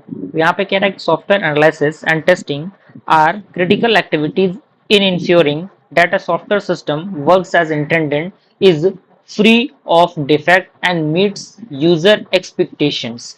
यानी जो सॉफ्टवेयर एनालिसिस और टेस्टिंग है एक प्रकार का क्रिटिकल एक्टिविटी होता है जो इंश्योर करता है सिस्टम के सॉफ्टवेयर के सिस्टम पे जो वर्क करता है कि इंडेंडेंट, और ये फ्री होता है डिफेक्ट से और मीट करता है कि यूजर एक्सपेक्टेशन पे। अगला पॉइंट कह रहा है कि testing helps uncover defect in the software and verifies that it meets both the functional and non functional requirement. यानी जो आपका टेस्टिंग होता है वो मदद करता है अनकवर करने के लिए डिफेक्ट को जो भी सॉफ्टवेयर होते हैं उनके अकॉर्डिंग, और ये वेरीफाई करता है कि जो भी वो फंक्शनल और नॉन फंक्शनल रिक्वायरमेंट है वो किस तरीके से वेरीफाई हो पाए। ओके, तो अब यहाँ पे फ्रेंड पॉइंट आपका आता है software static and dynamic analysis. तो स्टैटिक एनालिसिस क्या होता है? तो ये इन्वॉल्व करता है analysing the code documentation and the system design without executing the program. यानी ये एनालाइज करता है कोड को, डॉक्यूमेंटेशन को और सिस्टम डिजाइन को बिना एग्जीक्यूशन ऑफ प्रोग्राम के, यानी प्रोग्राम को एग्जीक्यूट करने से पहले ये सारी चीजों को एनालाइज कर लेता है। टेक्निक की हम बात करें तो टेक्निक इसमें आता है कोड रिव्यू का, दूसरा आपका आता है स्टैटिक कोड एनालिसिस टूल का। कोड रिव्यू नाम से पता लग रहा है कि चीजों को रिव्यू करना पड़ेगा, और स्टैटिक कोड एनालिसिस टूल क्या होता है? ये ऑटोमेट करता है टूल्स को जो एग्जामिन करेगा code for the potential issues that just like uninitialized variable, memory leaks और वायोलेशंस ऑफ कोडिंग कन्वेंशंस हो गए।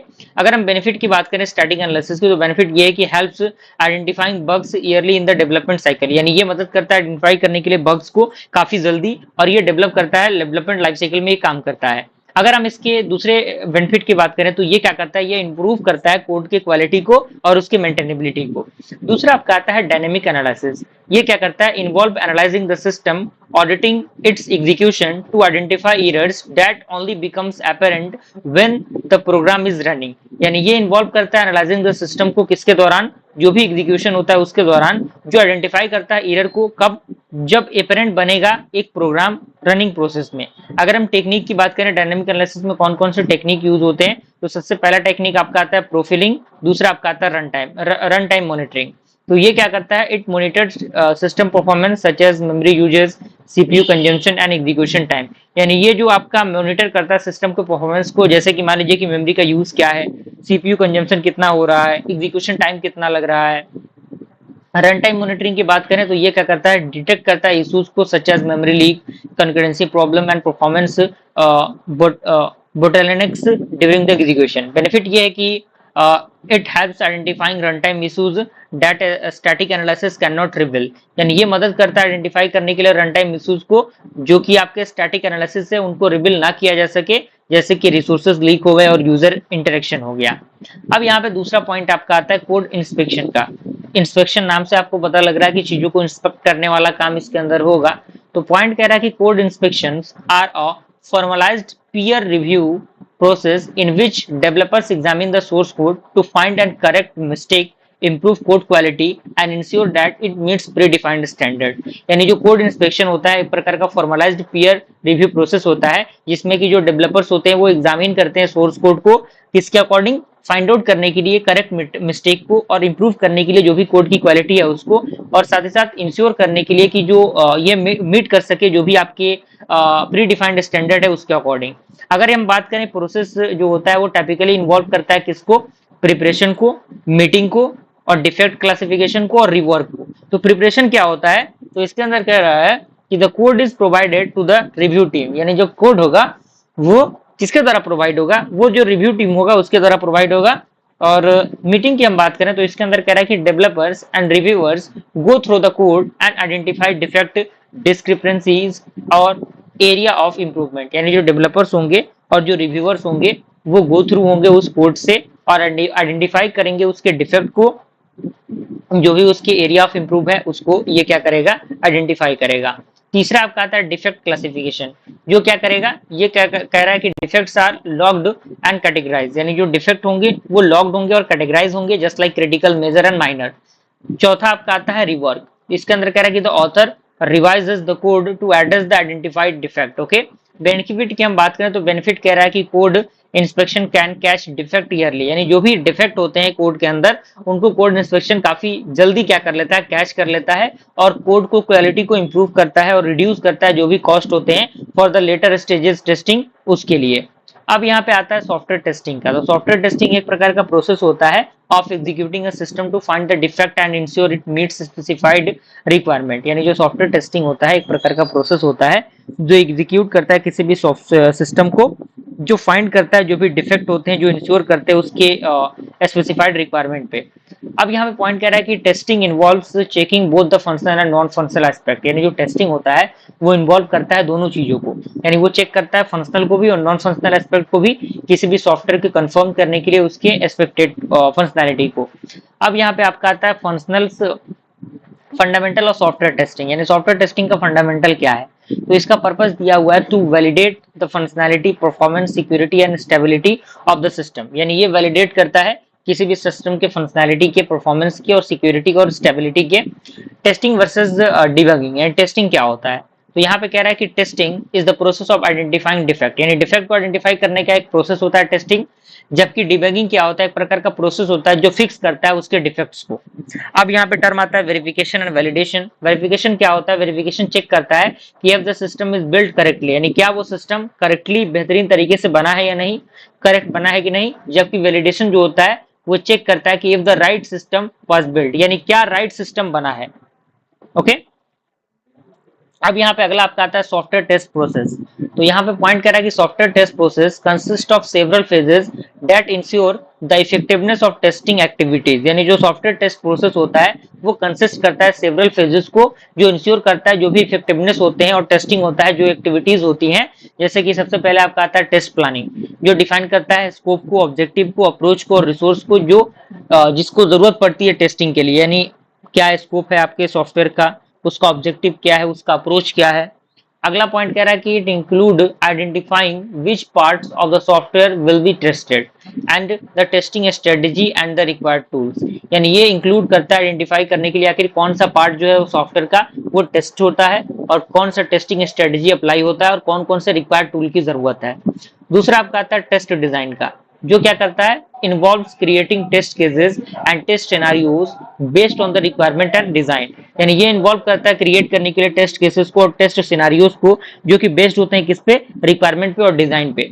अगला पॉइंट कह रहा है टेस्ट डिजाइन का, वो है कि test cases must cover the intended functionality, edge cases and failure modes. यानी जो टेस्ट केसेस होते हैं वो कवर्ड होते हैं एक इंटेंडेड फंक्शनैलिटी से, एक एज केसेस से और एक फेलियर मोड से।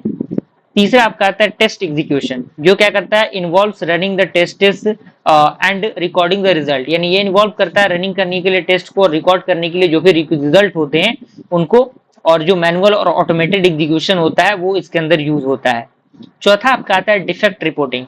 इसके अंदर कह रहा है कि if the defect are found, यानी अगर डिफेक्ट फाउंड होता है तो they are logged in defect tracking system. तो ये लॉग्ड होंगे किसके अकॉर्डिंग, डिफेक्ट ट्रैकिंग सिस्टम के अकॉर्डिंग। एंड अगला पॉइंट कह रहा है कि the development team works on fixing the defect and test are re executed. यानी जो डेवलपिंग टीम होगा वो क्या करेगा, वो इस डिफेक्ट को फिर से फिक्स करेगा और टेस्ट करेगा और उसको दोबारा से क्या करेगा, री एग्जीक्यूट करेगा। उसके बाद आपका आता है टेस्ट क्लोजर। ये कह रहा है कि वन टेस्टिंग इज कंप्लीट, यानी अगर एक बार टेस्टिंग कंप्लीट हो गया तो जो टेस्ट टीम होगा वो इवेलुएट करेगा रिजल्ट को और प्रोड्यूस करेगा एक टेस्ट समरी रिपोर्ट को कि आखिर टेस्ट किस तरीके से रहा। And it includes an analysis of testing efforts, coverage and defect density and overall test result. यानी इसके अंदर ये सारी चीजें इंक्लूड रहती हैं। अब यहाँ पे अगला टॉपिक आपका आता है टेस्टिंग लेवल का। अलग अलग टेस्टिंग लेवल यूज होते हैं सॉफ्टवेयर सिस्टम के अंदर, सॉफ्टवेयर डेवलपमेंट के अंदर। तो कह रहा है कि different level of testings are conducted to validate the software at the various stages of development. First of all is the unit testing. Unit testing का काम क्या होता है, focusing on testing individual units और components of the software in isolation. यानी जो भी individual units होते हैं उस पर ये फोकस करने का काम करता है और उसको क्या करता है, उसको टेस्ट करता है, एक एक यूनिट को, इसीलिए इसका नाम यूनिट टेस्टिंग दिया गया है। अगला पॉइंट कह रहा है कि typically performed by developers during the development phase. यानी ये टाइपिकली परफॉर्म होते हैं किसके द्वारा, डेवलपर के द्वारा, किसके दौरान, डेवलपमेंट फेज के दौरान। दूसरा आपका क्या आता है इंटीग्रेशन टेस्टिंग का। ये क्या करता है, it involve testing the interaction between integrated component और system to ensure they work together as expected. यानी ये इन्वॉल्व करता है टेस्टिंग को और इंटरेक्शन को किसके बीच में जो रहता है, जो इंटीग्रेटेड कंपोनेंट होता है और जो सिस्टम होता है, जो इंश्योर करता है कि ये जो है वो काम करे एक दूसरे के साथ मिलके according to the expectation. And can be incrementally on और in a big bang approach, यानी ये क्या किस तरीके से डन होंगे, वो एक इंक्रीमेंटली तरीके से डन होंगे और बिग बैंग जो अप्रोच होगा इसके अंदर काम करेगा, जहां पे सारे जो कंपोनेंट्स होंगे वो इंटीग्रेट होंगे एक दूसरे के साथ। तीसरा पॉइंट है आपका सिस्टम टेस्टिंग का, जो क्या करता है, वैलिडेट करता है इंटायर सॉफ्टवेयर सिस्टम फंक्शनैलिटी को, परफॉर्मेंस को, और जो बिहेवियर होता है अगेंस्ट द रिक्वायरमेंट उसके लिए। और दूसरा पॉइंट कह रहा है कि performed after integration testing and before acceptance testing, यानी ये जो आपका सिस्टम टेस्टिंग होता है कब परफॉर्म अप्लाई करता है अपना ऑपरेशन को, इंटीग्रेशन टेस्टिंग के बाद और एक्सेप्टेंस टेस्टिंग के पहले। एक्सेप्टेंस टेस्टिंग क्या होता है, ये कंडक्ट करता है to determine if the system meets the business requirement and is ready for development and typically done by the client और इंड यूजर, यानी जो एक्सेप्टेंस टेस्टिंग होता है वो क्लाइंट और इंड यूजर के द्वारा डन होता है। अब यहाँ पे अगला आपका क्या आता है, अगला आपका आता है टेस्ट क्राइटेरिया। टेस्ट क्राइटेरिया क्या होता है, तो इसके अंदर एक टर्म आता है टेस्ट कवरेज का। तो इसके अंदर कह रहा है कि the percentage of the software code और फंक्शनैलिटी दैट इज टेस्टेड, यानी जो परसेंटेज होता है सॉफ्टवेयर के कोड का और फंक्शनैलिटी का वो क्या होगा, टेस्टेड होगा। And it can be measured using, किसके अकॉर्डिंग ये मेजर होगा, पहला आपका आता है कोड कवरेज का। ये बताया गया कि how much of the code is exercised by the test, यानी किस तरीके से कैसे आपका जो कोड है वो एक्सरसाइज होगा टेस्ट के अकॉर्डिंग। दूसरा आपका आता है रिक्वायरमेंट कवरेज का, जो बताता है कि how many of the system requirements are covered by test, यानी किस तरीके से कितने आपके जो सिस्टम रिक्वायरमेंट है वो कवर्ड होंगे टेस्ट के अकॉर्डिंग।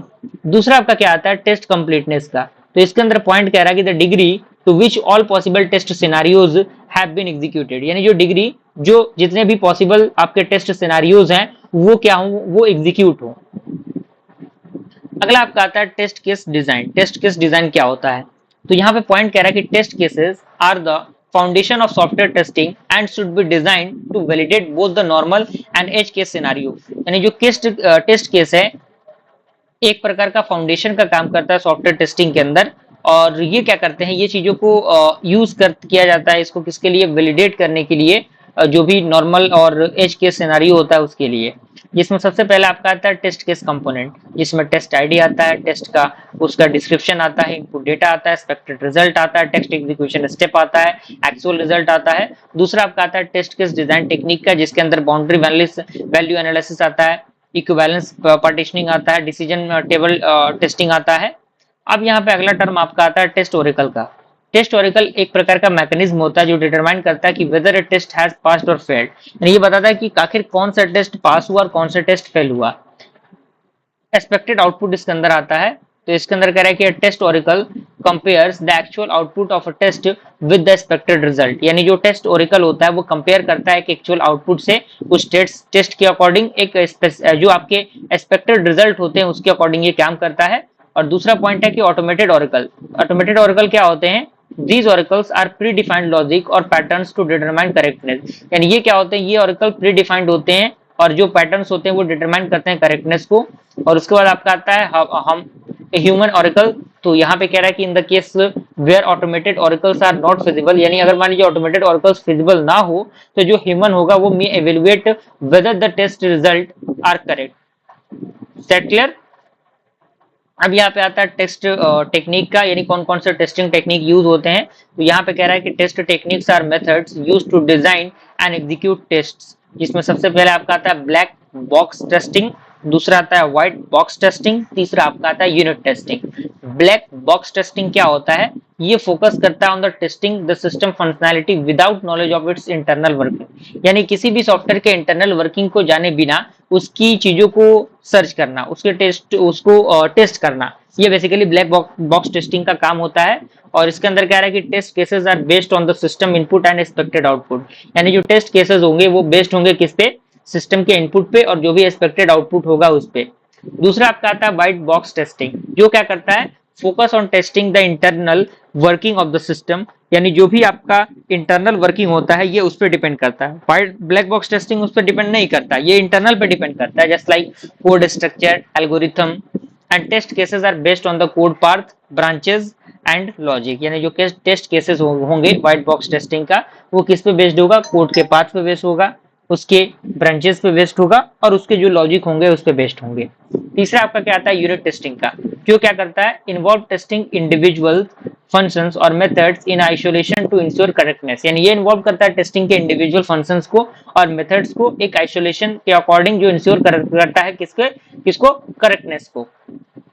और जो टाइपिकली कह रहा है point, typically automated using unit testing framework just like JUnit that means Java unit and pytest that means Python test. तो ये आपके अलग अलग यूनिट टेस्टिंग प्रोसेस हैं।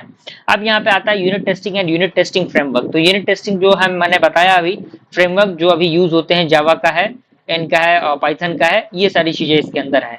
अब यहाँ पे आपका अगला आता है कि इंटीग्रेशन टेस्टिंग क्या होता है। तो इसके अंदर पॉइंट कह रहा है कि integration testing ensures that various system components work together as expected, यानी जो इंटीग्रेशन टेस्टिंग होता है वो इंश्योर करता है कि जो भी वेरियस आपके सिस्टम कंपोनेंट्स होते हैं वो काम करते हैं एक दूसरे के साथ according to the expected point of view.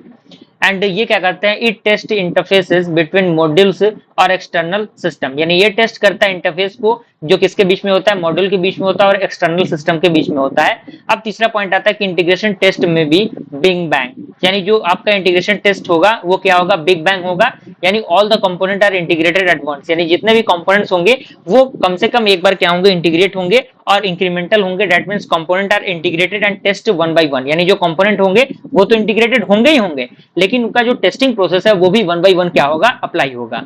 अब यहाँ पे अगला टॉपिक आता है system testing and other specialised testing का। तो यहाँ पे सिस्टम टेस्टिंग क्या होता है, तो यहाँ पे पॉइंट कह रहा है कि validate the behaviour of the entire system against requirement and specification, यानी ये क्या करेगा, ये वैलिडेट करेगा बिहेवियर को उस एंटायर सिस्टम की जो किसके अगेंस्ट रहेगा, उस रिक्वायरमेंट और स्पेसिफिकेशन के अगेंस्ट रहेगा। दूसरा पॉइंट कह रहा है कि include both the functional testing and non functional testing, यानी जो सिस्टम टेस्टिंग होगा वो फंक्शनल में भी अप्लाई होगा और नॉन फंक्शनल में भी अप्लाई होगा। अब यहाँ पे अदर स्पेशलाइज्ड टेस्टिंग आता है जिसमें सबसे पहले परफॉर्मेंस टेस्टिंग आता है, दूसरा सिक्योरिटी टेस्टिंग आता है, तीसरा आपका आता है यूजिबिलिटी टेस्टिंग का। इसके सारे पॉइंट्स यहाँ पे मेंशन किए गए हैं। अगला आपका टॉपिक आता है टेस्ट प्लान का, यानी किसी भी चीज को मतलब कैटेगराइज करने के लिए उसका प्लानिंग जरूरी होता है। तो यहाँ पर टेस्ट प्लान है जो आउटलाइन करता है स्ट्रेटेजी को for testing a software system, इसमें बहुत सारी चीजें इंक्लूड होती है। सबसे पहले आपका आता है ऑब्जेक्टिव एंड स्कोप, जो डिफाइन करता है कि what will be tested and what will not, यानी ये डिफाइन करता है कि आखिर कौन सी चीजें टेस्ट होंगी और कौन सी चीजें टेस्ट नहीं होंगी। दूसरा आपका आता है टेस्ट स्ट्रेटेजी का, जो डिस्क्राइब करता है ओवरऑल अप्रोच का और to testing just like manual versus automated, unit versus system testing. तीसरा आपका आता है रिसोर्सेज का, जो आइडेंटिफाई करता है टूल्स को, एनवायरनमेंट को और पर्सनल रिक्वायर्ड को। चौथा आपका आता है शेड्यूल का, जो स्पेसिफाई करता है टाइमलाइंस को हर एक फेज ऑफ टेस्टिंग के लिए। और पांचवा आपका आता है टेक्स्ट डिलीवरेबल्स, जो डिफाइन करता है जो भी डॉक्यूमेंट्स होते हैं और जो रिपोर्ट्स होते हैं जो प्रोड्यूस करते हैं टेस्टिंग के दौरान उसके लिए। अब यहाँ पे दूसरा टॉपिक आता है टेस्ट मैट्रिक्स का। तो यहाँ पे कह रहा है कि test metrics are use to measure the effectiveness of the testing process, यानी जो टेस्ट मैट्रिक्स होते हैं उनका यूज किया जाता है मेजर करने के लिए जो भी इफेक्टिवनेस होता है टेस्टिंग प्रोसेस का उसके लिए, जिसमें अलग अलग टर्म्स आते हैं। सबसे पहले टेस्ट कवरेज आता है, जो कि परसेंटेज होता है, परसेंटेज ऑफ रिक्वायरमेंट्स और code covered by test cases, यानी ये परसेंटेज ऑफ रिक्वायरमेंट्स होते हैं और कोड्स जो होते हैं जो कवर्ड होते हैं टेस्ट केस के अकॉर्डिंग। दूसरा आपका आता है डिफेक्ट डेंसिटी, जिसमें नंबर ऑफ डिफेक्ट फाउंड होते हैं जो रिलेट करते हैं, रिलेटिव होते हैं, relative to the size of code base. And third आता है आपका टेस्ट केस एग्जीक्यूशन रेट, जिसमें क्या होता है नंबर ऑफ टेस्ट केसेस जो होते हैं वो एग्जीक्यूटेड होते हैं and versus the total planned test cases के। ओके, और चौथा आपका आता है डिफेक्ट डिस्कवरी रेट। उसके बाद आपका आता है टेस्टिंग टूल, यानी कौन कौन से टेस्टिंग टूल जो है वो यहाँ पे यूज होते हैं। तो यहाँ पे अलग अलग टेस्टिंग टूल है। सबसे पहले आपका आता है ऑटोमेटेड टेस्टिंग टूल, जिसमें आपका सेलेनियम आता है, जे यूनिट आता है, टेस्ट कंप्लीट आता है और जेनिकिंस आता है, और स्टैटिक एनालिसिस टूल में आपका सोनर क्यूब आता है और चेक स्टाइल आता है। और अगला टॉपिक आपका है introduction to object oriented analysis and design. तो यहाँ पे कह रहा है कि object oriented analysis focus on identifying and modelling real world object and their interaction within the system, यानी जो ऑब्जेक्ट ओरिएंटेड एनालिसिस जो होता है वो फोकस करता है आइडेंटिफाई करने के लिए और मॉडलिंग करने के लिए जो कि रियल वर्ल्ड ऑब्जेक्ट होते हैं और उनके जो इंटरेक्शंस होते हैं उस सिस्टम के अकॉर्डिंग उसके लिए काम करता है। And it involves defining object attributes and relationship and lead to a better understanding of the system requirement, यानी ये इन्वॉल्व करता है डिफाइन करने के लिए ऑब्जेक्ट को, एट्रीब्यूट को और जो भी रिलेशनशिप होता है जो लीड करता है बेटर अंडरस्टैंडिंग के लिए किसी भी सिस्टम के रिक्वायरमेंट के अकॉर्डिंग। दूसरा आपका पॉइंट आता है ऑब्जेक्ट ओरिएंटेड डिजाइन। ये क्या करता है, object oriented design takes the analysis further by designing the system component as object that interact with each other. यानी जो ऑब्जेक्ट ओरिएंटेड डिजाइन जो होता है वो एनालिसिस को टेक करता है further by the design system component, और जो ऑब्जेक्ट जो होते हैं वो इंटरेक्ट करते हैं एक दूसरे के साथ, और ये यूज करता है प्रिंसिपल को such like just like encapsulation, inheritance, polymorphism, यानी ये सारी चीजों को ये कैरी करता है। कंपैरिजन है विथ स्ट्रक्चर्ड सॉफ्टवेयर इंजीनियरिंग। तो यहाँ पे कह रहा है कि structured software engineering focuses on process, data flow and function, typically using methods like SAN और एसडी। यानी जो आपका स्ट्रक्चर्ड सॉफ्टवेयर इंजीनियरिंग जो होता है वो फोकस करता है जो भी प्रोसेस होते हैं, डेटा फ्लो जो होते हैं, फंक्शन जो होते हैं, उनपे जो टाइपिकली यूज होते हैं किसके द्वारा, स्ट्रक्चर्ड एनालिसिस और स्ट्रक्चर्ड डिजाइन के द्वारा। एंड अगला पॉइंट है आपका object oriented engineering focus on object that encapsulate both data and behaviour. यानी जो आपका ऑब्जेक्ट ओरिएंटेड इंजीनियरिंग होता है वो फोकस करता है ऑब्जेक्ट को भी और इनकैप्सुलेट करता है दोनों चीजों को, डेटा को भी और उसके बिहेवियर को भी, और साथ ही साथ ये ऑफर करता है एक बेटर सपोर्ट को for the real world entity के लिए and promoting the reusability and flexibility and maintainability. Okay, अब यहाँ पे लास्ट यूनिट है यूनिट नंबर 5 जो कि आपके सामने दिया हुआ है। यूनिट नंबर 5 के ये सारे टॉपिक आपके इंटरफेस पे नजर आ रहे होंगे, जिसमें सबसे पहले आपका आता है सॉफ्टवेयर मेंटेनेंस, यानी किस तरीके से किसी सॉफ्टवेयर को मेंटेन किया जाता है। तो यहाँ पे कह रहा है कि software maintenance is the process of modifying a software system after its initial release to correct result, correct fault and improve performance and adapt to a changed environment. यानी जो सॉफ्टवेयर मेंटेनेंस होता है एक प्रकार का प्रोसेस होता है जो मॉडिफाई करता है एक सिस्टम, सॉफ्टवेयर के सिस्टम को, किसके बाद, आफ्टर उसके इनिशियल रिलीज के बाद जो करेक्ट होता है उसके फॉल्ट और इंप्रूव करता है उसके परफॉर्मेंस को, और साथ ही साथ जो भी चेंजेस होते हैं उनको अडेप्ट करता है। अब यहाँ पे नीड एंड टाइप्स आते हैं जो कि मेंटेनेंस के लिए काम करते हैं। सबसे पहला आपका आता है करेक्टिव मेंटेनेंस। ये क्या करता है, इट इन्वॉल्व्स फिक्सिंग डिफेक्ट और bugs found in the system after deployment. यानी डिप्लॉयमेंट के बाद जो बग्स फाउंड होते हैं उनको ये क्या करता है, फिक्स करने का काम करता है, उनके डिफेक्ट्स को। And these are usually issues that affect the system functionality और कॉज क्रैशेस। यानी इसका जो यूजुअली यूज केस होता है वो अफेक्ट करता है सिस्टम के फंक्शनैलिटी के को और कॉज क्रैशेस को। दूसरा आपका आता है एडेप्टिव मेंटेनेंस। ये क्या करता है, it involves making changes to the software to ensure it continues to work in a new और चेंजिंग एनवायरनमेंट। यानी ये इन्वॉल्व करता है चेंज को बनाने के लिए, जो भी सॉफ्टवेयर इंश्योर करता है चीजों को एक कंटिन्यूअस वर्कफ्लो के अंदर, और जो भी न्यू चेंजिंग एनवायरनमेंट होती है उसके अकॉर्डिंग ये काम करता है। And changes could be due to update in hardware, operating system and other external system. यानी जो चेंजेस होंगे वो किसके द्वारा अपडेट होंगे, हार्डवेयर के अकॉर्डिंग अपडेट होंगे, ऑपरेटिंग सिस्टम के अकॉर्डिंग होंगे, और जो भी एक्सटर्नल सिस्टम होंगे उनके अकॉर्डिंग ये काम करेगा। तीसरा आपका आता है परफेक्टिव मेंटेनेंस, जिसका काम क्या होता है, ये फोकस करता है improving the performance, efficiency and maintainability of the system. यानी जो भी सिस्टम है उसके परफॉर्मेंस को इंप्रूव करने का काम करने के लिए यूज होता है, उसकी एफिशिएंसी को, उसकी मेंटेनेबिलिटी को। And this could involve refactoring code, optimizing performance and और code new features requested by user. यानी ये क्या करता है, ये इन्वॉल्व करता है रिफैक्टर करने के लिए, कोड को ऑप्टिमाइज करने के लिए, परफॉर्मेंस को, और जो भी न्यू फीचर्स होते हैं उनको ऐड करने के लिए यूज होता है। अब चौथा आपका आता है प्रिवेंटिव मेंटेनेंस। इसका एम क्या होता है, इसका एम होता है aim to improve the system future performance. यानी जो भी सिस्टम के फ्यूचर परफॉर्मेंस होती है उसको इंप्रूव करने का इसका काम होता है, और फिक्स करना होता है पोटेंशियल जो भी आपके इश्यूज होते हैं before they become the problem बनने से पहले। And this might include refactoring the code base and improve documentation and removing the absolute features. अब यहाँ पे अगला टॉपिक आपका आता है सॉफ्टवेयर कॉन्फ़िगरेशन मैनेजमेंट का, जिसे हम लोग एससीएम कहते हैं। तो ये एक प्रकार का प्रैक्टिस होता है of tracking and controlling the changes in the software, hardware and documentation during the software development life cycle. यानी ये एक प्रकार का प्रैक्टिस होता है जो ट्रैक करता है और कंट्रोल करता है चेंजेस को सॉफ्टवेयर के अंदर, हार्डवेयर के अंदर, और जो भी डॉक्यूमेंटेशन प्रोसेस होता है उसके अंदर, जो कि एक सॉफ्टवेयर डेवलपमेंट लाइफ साइकिल में यूज होता है, जिसमें सबसे पहले आपका क्या आता है, वर्जन कंट्रोल आता है। दूसरा आपका आता है चेंज कंट्रोल रिपोर्टिंग। तीसरा आपका आता है सॉफ्टवेयर चेंज मैनेजमेंट, और चौथा आपका आता है प्रोग्राम कंप्रीहेंशन टेक्निक। तो चेंज वर्जन कंट्रोल क्या होता है, ये क्या करता है, track changes made to the software over time. यानी जो भी चेंजेस होते हैं वो बनते हैं उस सॉफ्टवेयर के टाइम के अकॉर्डिंग, जो इनेबल करता है, enable the team to manage different version of the code base and tools just like git, super version, subversion and MySQL are commonly used for the version control। यानी अलग अलग tools है जो कि use होते हैं चेंज कंट्रोल एंड रिपोर्टिंग में। आपके सामने 2 पॉइंट दिया हुआ है, तीसरा आपका था सॉफ्टवेयर चेंज मैनेजमेंट का, और चौथा आपका प्रोग्राम कम्प्रीहेंशन का। अब यहाँ पे एक टर्म आता है सॉफ्टवेयर री इंजीनियरिंग एंड रिवर्स इंजीनियरिंग। री इंजीनियरिंग क्या होता है, तो यहाँ पे पॉइंट कह रहा है कि the process of improving and redesigning software without changing it's external behaviour, यानी वैसा प्रोसेस जो इम्प्रूव करता है और रीडिजाइन करता है सॉफ्टवेयर को बिना किसी चेंज के एक्सटर्नल बिहेवियर के। And it often involves restructuring the code to improve maintainability, scalability and performance, यानी ये क्या होते हैं और ये ऑफनली यूज होते हैं रीस्ट्रक्ट करने के लिए, रिकंस्ट्रक्ट करने के लिए। जो भी कोड जो होता है वो इंप्रूव करता है उसके मेंटेनेबिलिटी को, स्केलेबिलिटी को और उसके परफॉर्मेंस को। अगला पॉइंट कह रहा है कि refactoring is a common technique used during reengineering to improve code quality without altering the software functionality, यानी जो रिफैक्टरिंग होता है एक प्रकार का कॉमन टेक्निक होता है जो यूज होता है किसके दौरान, री इंजीनियरिंग के दौरान, जो इंप्रूव करता है कोड की क्वालिटी को बिना अल्टरनेट सॉफ्टवेयर फंक्शनैलिटी के। दूसरा आपका टर्म आता है रिवर्स इंजीनियरिंग का। तो यहाँ पे कह रहा है कि the process of analysing software to identify its component and their relationship, यानी वैसा प्रोसेस जो एनालाइज करता है सॉफ्टवेयर को आइडेंटिफाई करने के लिए उसके कंपोनेंट को और उसके रिलेशनशिप को, और वो आपका रिवर्स इंजीनियरिंग कहलाता है। And this is often used when the original documentation is missing और आउटडेटेड, यानी ये ऑफनली यूज्ड कब होते हैं, जब आपका ओरिजिनल डॉक्यूमेंटेशन मिस हो और आउटडेटेड हो।